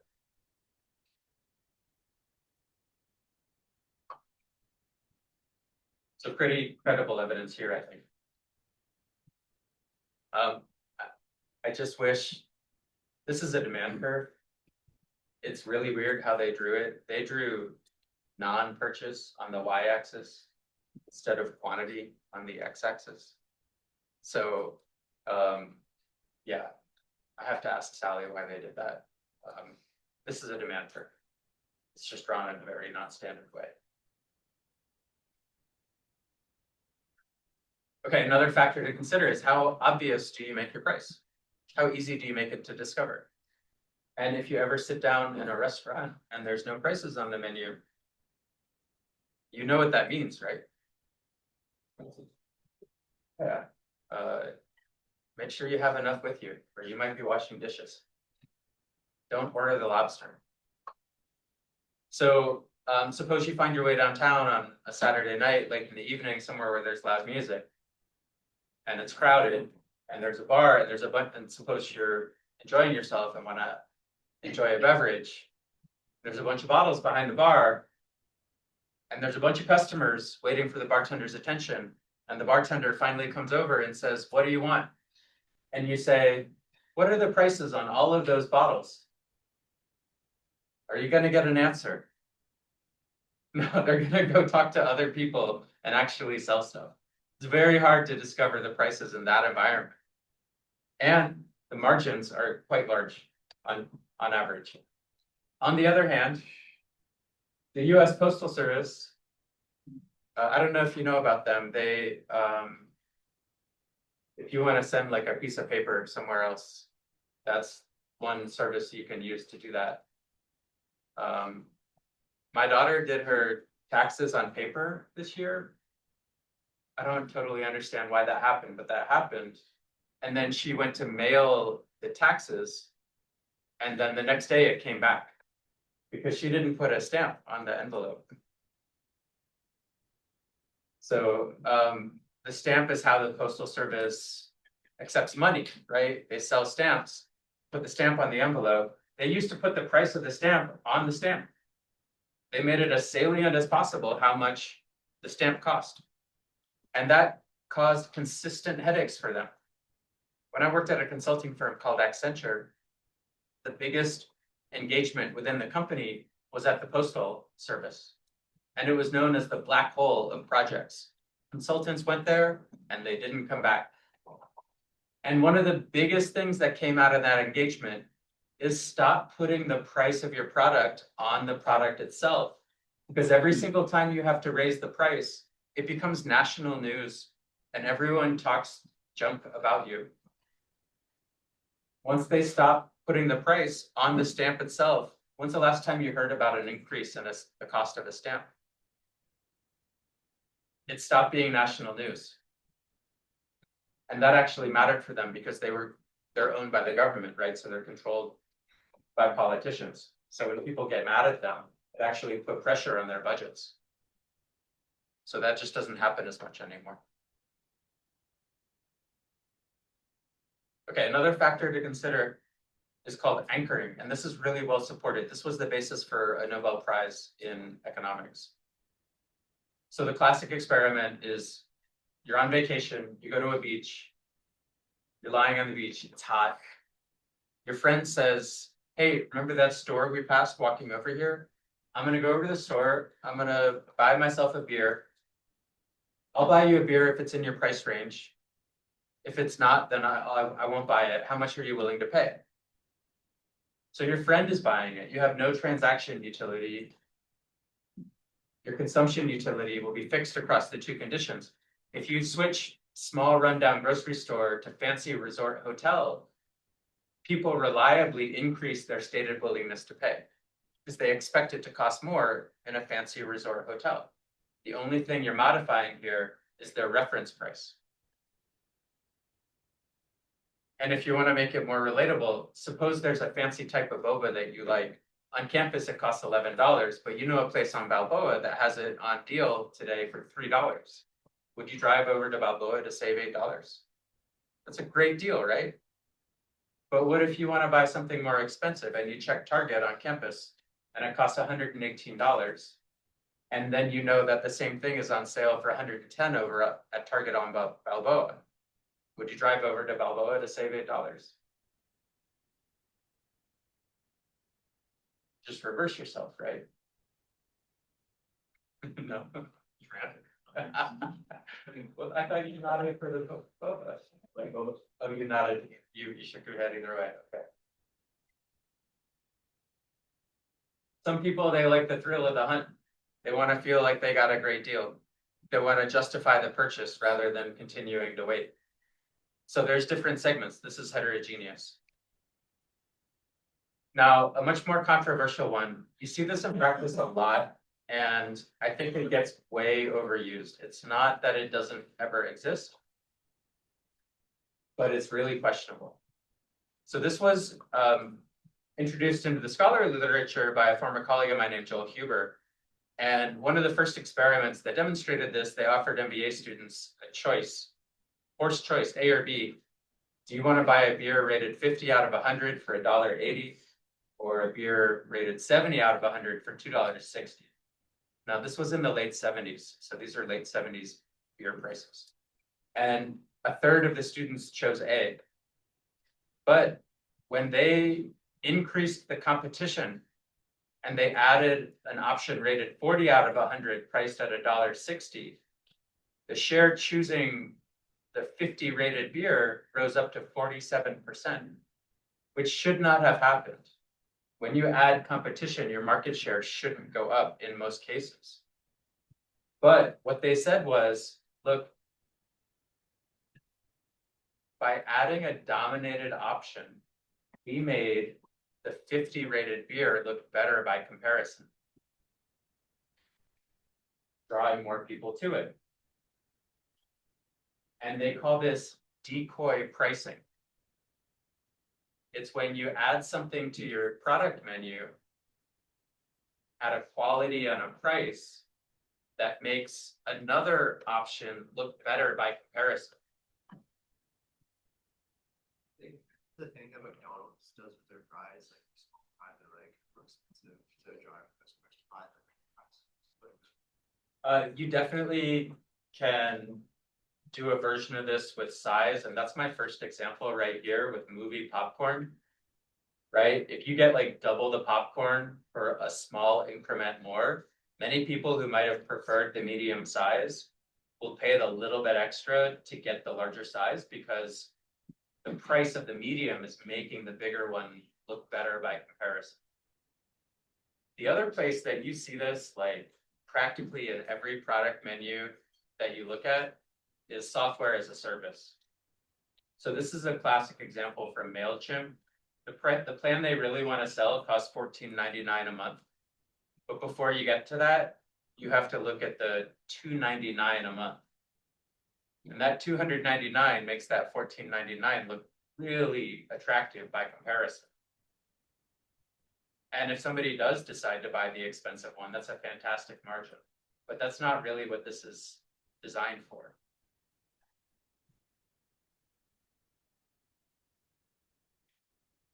Now, there's a real problem with this. The impetus to believe this exists is in a setting with two vertically differentiated product attributes, price and quality, which is quite a limited setting. We had two well-executed, careful studies that tried to examine the generalizability of that initial effect. The first one came out of Cornell. They ran 91 experiments attempting to replicate that attraction decoy effect, and they only found it in 11 out of 91 cases. Now, by randomness, there should be probably 4 cases out of 91, just type 1 errors. So 11 is more than 4. It's not nothing, but it's clearly not a very reliable effect. The second one, published the same year, first they looked at the literature that reported this effect. They found 5 studies that replicated it, and then they tried to replicate each of those 5 studies and failed in all 5 cases. And then they ran 27 more cases where there were horizontally differentiated product attributes, and they found 0 effects. So what this says is that outside of the original domain, you probably shouldn't expect this effect to obtain. And then there's a more recent study that looked at consumer trust in the company offering the product line. And when the product menu contained a dominated product, they found consumers were less likely to trust the company and more likely to forego purchasing anything. Now, all of those are laboratory style studies, controlled settings. We have 3 efforts to date looking in the world, and we have all 3 possible results. So the first one looked at online sales of natural diamonds, which is a great setting that matches the original motivation. Natural diamonds have essentially 4 attributes and they are all vertically differentiated. Cut, carats, the size, the clarity of the stone, and the color of the stone. Those are essentially all quality, not fit. And that study found substantial effects, equivalent to something like 14% of profits. We had a second study trying to estimate this effect in wine in grocery stores, where the wines had quality ratings and prices. And it did find an effect, but it was tiny. It explained less than 1% of the sales. And then probably the best study was an experiment run at a flight search engine, where they randomly injected dominated flight options into the search results, and they found no effect whatsoever. So even though you see this a lot in certain categories, it's an empirical question of whether it actually works. And the main problem I have with the extensive use of it is I think too much of it has been done without careful testing.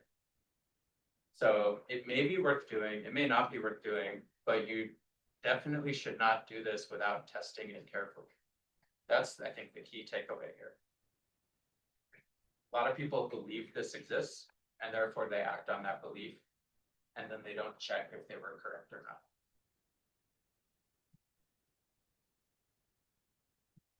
Okay, that completes our human factors. We have a few economic factors, and then we'll go into using a demand model to set a price. The first one is called price discrimination, which we talked a little bit about with surveillance pricing. A classic study, case study, Amazon was running the back end for Barnes & Noble's online bookstore. And they were charging lower prices to Amazon.com visitors who had been to Barnes & Noble to shop for the same book. So if you went to barnesandnoble.com and then you go check the price on Amazon, you're probably very price sensitive. So they gave you lower price. So that got detected by the Washington Post. This is before Bezos bought the Washington Post. And it was reported, it was big news. And then Amazon promised they would never, ever again personalize prices to individuals based on past behavior. That's not exactly true, because now, if you notice the coupons on Amazon, you know that little box, check this box for this coupon that we're offering you. Those are definitely based on your behavior. The more you search around, the more product detail pages you click into, the more likely you are to get those coupons. If you just purchase from the search results, you're going to get fewer of those coupons. So they do personalized discounts based on shopping behavior. But they don't, and they never have, since this one case, personalized the list prices. And they promised they never would, which, who knows? In this scenario, was Barnes & Noble, there's Amazon knew that in Barnes & Noble, so for like the website, so then it was a very complicated relationship between the two companies. Barnes & Noble was alternately trying to buy Amazon, threatening to crush it and drive it out of existence. was this what they experienced? Well, Amazon started as a bookstore, and Barnes & Noble was a much bigger competitor at the time. But they were primarily retail, and they contracted with Amazon to run their first website for several years. Target did the same thing. Amazon was running Target's website in exchange for money. Yeah. Fascinating book called The Everything Store, if you want to read up about the history of the company. It's really well done. Another interesting discrimination approach is in quantity, which we talked a little bit about. Did we talk about paper towels? Not yet, right? Yeah, so if you go to a big box store and you look at the paper towels, some percentage of the time, between about 20 to 30% of occasions, you should see that the biggest pack of paper towels costs more per roll than the smaller packs. Because the person buying the 12 pack of paper towels, and I'm not talking about Costco, I'm talking about like, not the giant box store, big box store. Target, the Walmart, the Kmart. Is Kmart still? Still, no, Halo. but did they close? They've never been big in San Diego. I think they've only had a couple of locations here since I've lived here. So like near me, I think. I don't think it's closed. Bankruptcy is different. It's also okay. So if you buy the 12-pack, you're basically signaling you probably have a huge pantry. You probably have a big car. Probably have a big family. You probably have limited time to go shopping. And all of those things probably correlate with a higher willingness to pay. So sometimes you can see reversals in quantity discounts versus quantity surcharge. A really popular one is based on time of arrival. So these graphs show the inflation adjusted prices of new video game consoles after introduction. And for a couple of generations, price skimming was a regular feature where they would introduce the console at a very high price and then gradually drop the price after release, which is really curious because the value of the console is definitely not maximized when it first comes out. Because the longer it's out, the more games become available. So this is really taking advantage, charging more to the ones who are most willing to pay. And then as you start to saturate that segment, dropping the price to reach the subsequent segments. Although it appears that in the last 5 or 6 years, this seems to have abated. And why that is, I think, is an open question. Maybe because they're making more money on the back end, on in-game purchases and the subscriptions, rather than the initial console sale.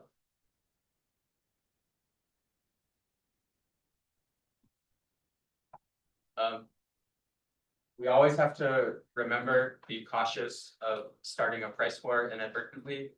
If you drop your price, you may signal to your competitor that they should drop their price as a result. You probably don't want to directly compare your price to your competitor because your competitor is probably watching what you're doing and you invite them to retaliate in kind. You also may make your customer more aware of your competitor. If you do want to do a comparison, usually the best practice is versus an unnamed competitor or a generic. The only company typically survives a price war is the one with the lowest cost structure. And most companies believe that they need to keep their costs secret so that they don't enable their competitors to predict whether they could win a price war or not.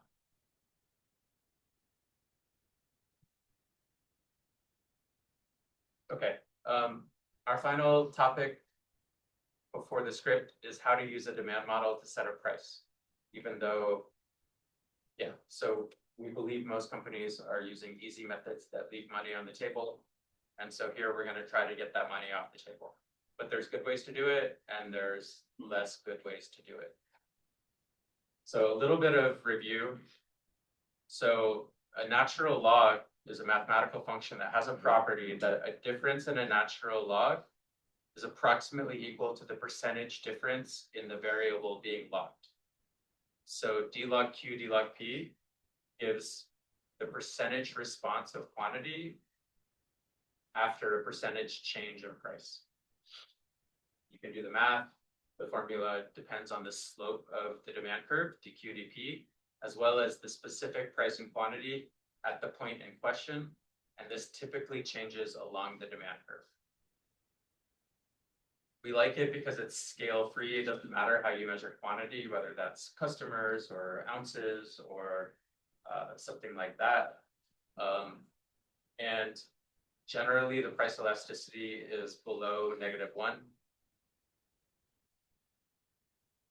And there are multiple ways we can get an elasticity estimate. We can estimate a demand curve and then base the estimate on the demand curve. Or if we don't go to the trouble to estimate a demand curve, if we have 2 observed points of price and quantity, we can draw a segment between connecting those 2 points, and we can calculate the slope of that segment. And that's a local approximation of the slope of the demand curve. Right? Because if we believe there's a demand curve that passes through both of those points, the segment that directly connects them should be approximately equal to the tangent of that demand curve. Okay. So that's review. Now let's talk about how that usually gets applied. If you did the reading, the Tucker note you saw in there without, in my opinion, enough qualification, which is why we're gonna dig into this, because this is the most common way this gets applied. There's a particular class of demand functions called constant elasticity. And they're called that because the properties of the function are such that if you take logs, you can run what's called a log-log regression.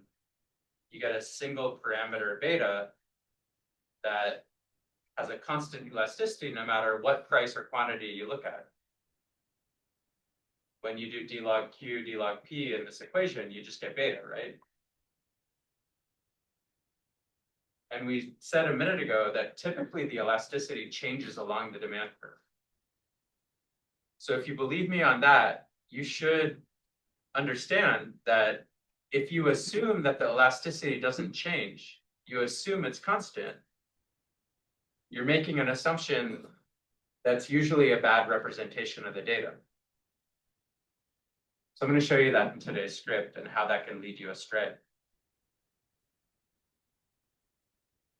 So when you make that assumption where it doesn't apply, you'll generally get the wrong price.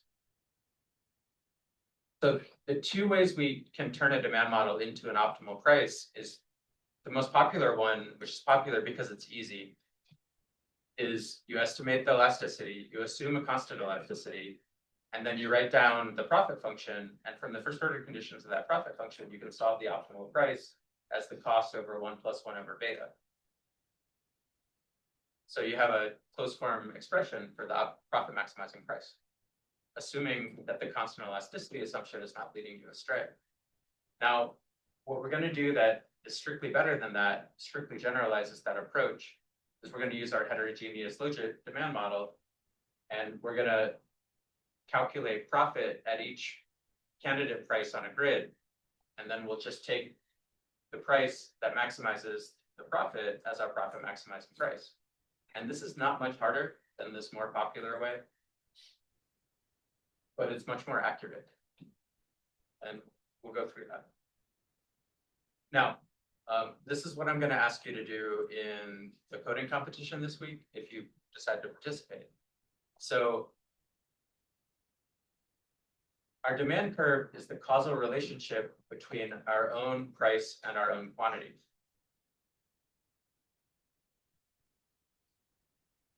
If our competitor increases their price, what happens to our demand curve? Yeah, it shifts.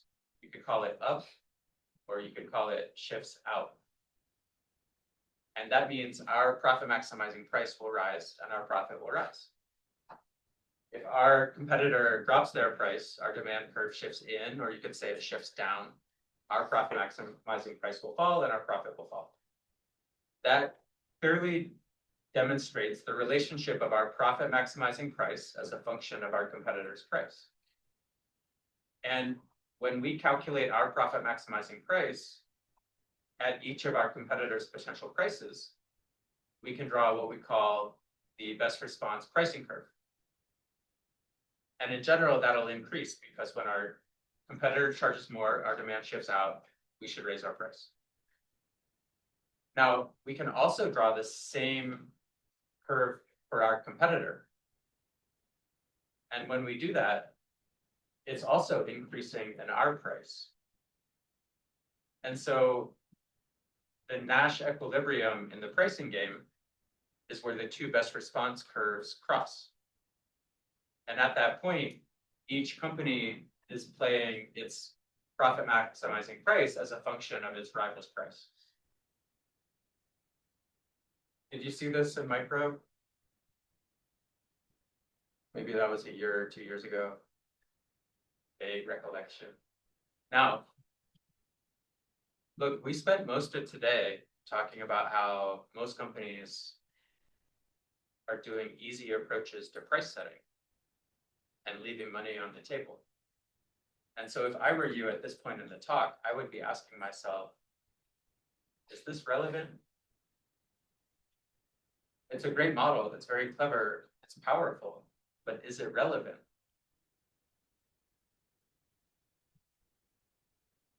The economists I learned from when I was in school, they all believed it.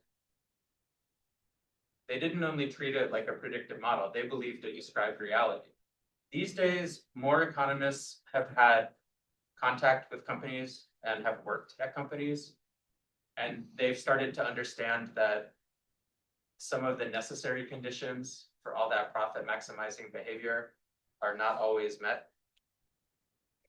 And in my opinion, well, first of all, if I had great evidence on this topic, I would present it here. But we don't have great direct evidence on competition or profit maximization. In my opinion, there are 3 conditions that should hold for a company to set a profit maximizing price. The first one is that the company should get clear response to its action, which for pricing is usually the case. Usually you change a price, you can observe an immediate response. Secondly, the company should make that action repeatedly to learn how to optimize it. And again, for pricing, I think that's probably the case in most settings. They've changed the price enough times that they understand something about how the market responds.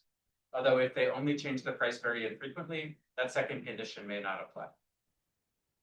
The third condition is where I think a lot of firms fall short.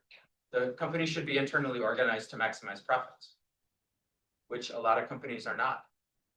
They hire agents to make decisions on behalf of principals. And so classical principal agent problems come up, and those carry serious contracting challenges. So unless the company is operated by its owner,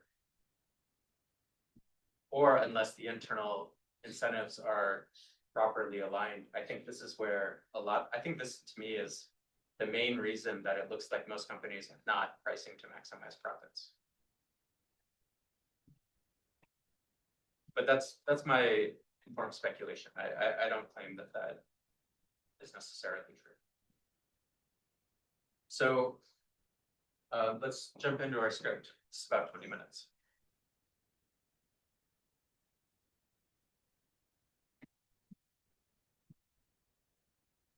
So what we're going to do is we're going to use our preferred heterogeneous logit model. That's out 10, where we interact phone dummies with segment dummies, price with segment, and price with total minutes. Our more complicated model out 11 performed a little bit better in cross-validation, but not enough better to justify the extra complexity.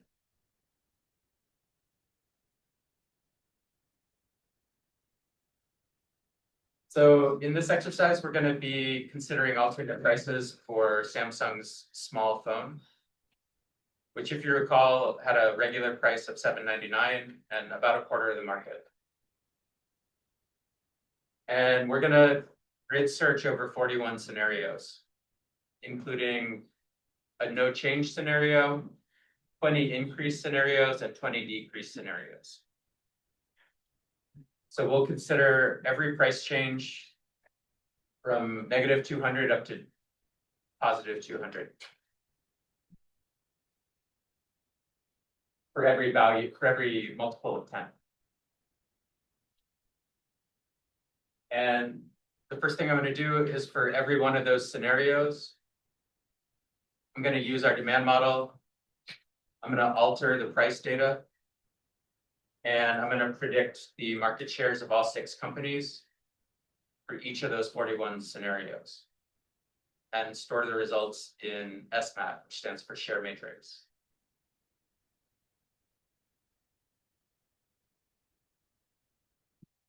And so scenario one is dropping the price by $200. The model is predicting that will more than double the market share up to 56%. Whereas if we increase the price up to $9.99, the model is predicting that would drop the market share by 2/3, down to 8.6%. And scenario 21 is the no change scenario. And that's where it would stay constant market share at 25 point something. Now, the market share gains from a lower S1 price have to come from somewhere.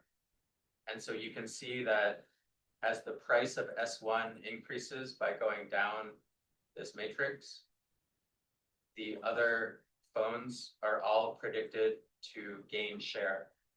And as it decreases, they all are predicted to lose share, including Samsung's other phone, S2. So this looks like a substantially price competitive market, according to the demand model that we estimate.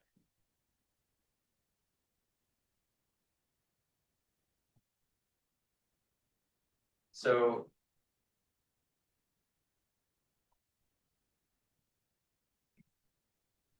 we can plot this demand function. And with market share on the x-axis, price on the y-axis. Is this the first time we've drawn a real demand curve in here? I think it might. We can also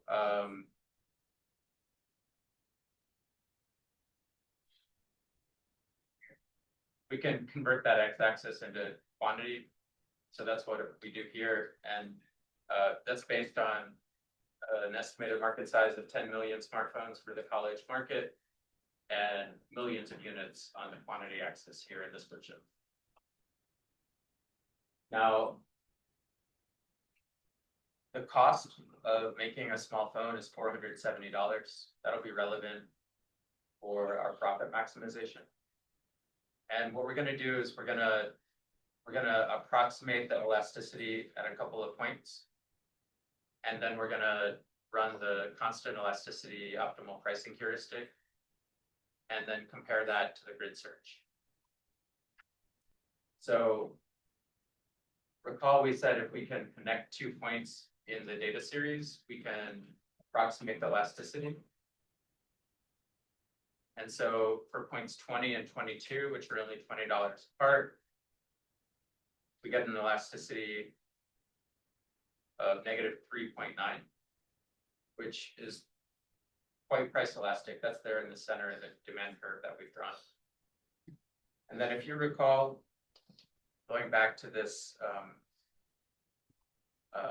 constant elasticity optimal pricing formula, it's C over 1 plus 1 over beta.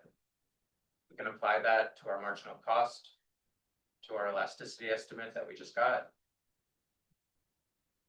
And constant elasticity says, change the price from $7.99 down to $634.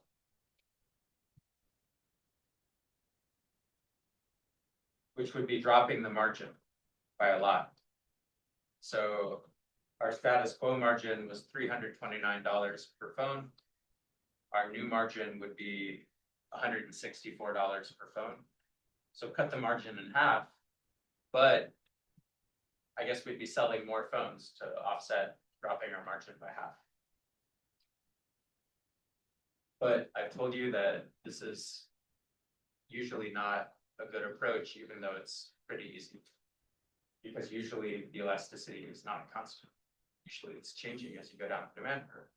So let's illustrate that next.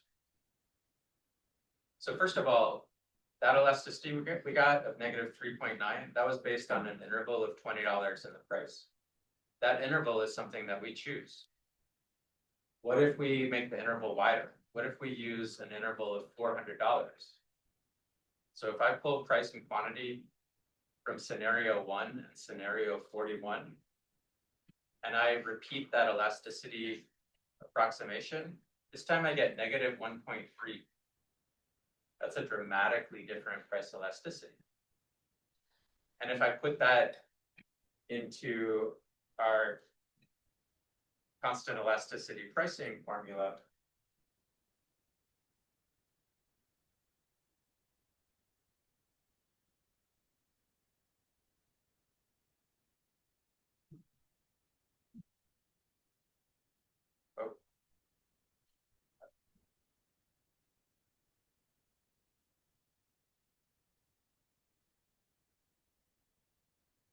instead of dropping the price to $634, the formula says you should raise the price to $2,216. That's a lot. I don't think we're gonna sell a lot of phones at that price. And the only difference is the width of the interval used to approximate the elasticity. Now, in the latter case, I intentionally took a very wide interval, which is a silly thing to do. But the point is, the way you implement this type of thing matters a lot for the result that you get. Now, the next thing we're going to do is calculate elasticity using the narrowest interval possible. We'll do it 40 times between these 41 scenarios, each time using a pair of consecutive scenarios. And then we're going to store the results in this results per E elasticity vector. And if we look at the moments of that vector, we find elasticity estimates ranging from -5 to -1.5. That's a very broad range. So the point here is that if the elasticity varies a lot, and then you assume it to be constant, you just change the nature of your data by your assumption, and you probably shouldn't expect the result to perform very well. So that's why constant elasticity won't work very well here. Now, I'm going to add up a few things, including revenue, total cost, and ultimately profit. And so what you see here in blue is the total revenue as a function of quantity sold, and total cost in red as a function of quantity sold. And the price quantity combination where the vertical difference is maximized is going to be where our profit is greatest. Eyeballing that, looks like it's somewhere around 2.5 million units sold, right around that neighborhood. So to find out exactly, I've got profit inside of S1DAT at every one of those 41 scenarios, and filtering to where profit is equal to its own maximum, I find a price of $709, which is substantially higher than the $634 that constant elasticity formula predicted. And that's using a strictly more general method, so it should perform better. Now, we could stop there, and if we're an S1 pricing manager whose bonus depends on their own P&L, we might want to stop there. However, we have another product in the market, and that product costs a little bit more to make at a marginal cost of $490. So it's $20 more per phone. But if we were to look at the prices, the list prices that we charged last year, we have that in our phone data. Samsung's large phone retails for $899, small phone for $799. So Samsung's margin on the small phone was $329 per unit, and Samsung's margin on the big phone was $409 per unit. And when we drop the price of the small phone, part of our profit gain is coming at the expense of the big phone. So we're actually cannibalizing a more profitable product when we drop the small product price. And so we're going to get a phone call from our CEO to say, hey, yeah, you improved S1 profit P&L, but you made S2 worse. So I want you to get in a room together with your counterpart at S2 and choose your S1 price to maximize your joint profit in the interest of the corporation. So that's what we're going to do next. And I think this is the last thing we do in the script, is we're going to calculate the predicted profit of S2 at each of these 41 scenarios. And then we're going to stack those S1DAT and S2DAT, and we'll summarize the profit by scenario and find out what S1 price maximizes the joint profit. And now it says to maximize corporate profit, we should only drop price to $7.49, not all the way to $7.09. So that directionally is what we would have expected from changing the objective function from single product profit maximization to multi-product profit maximization.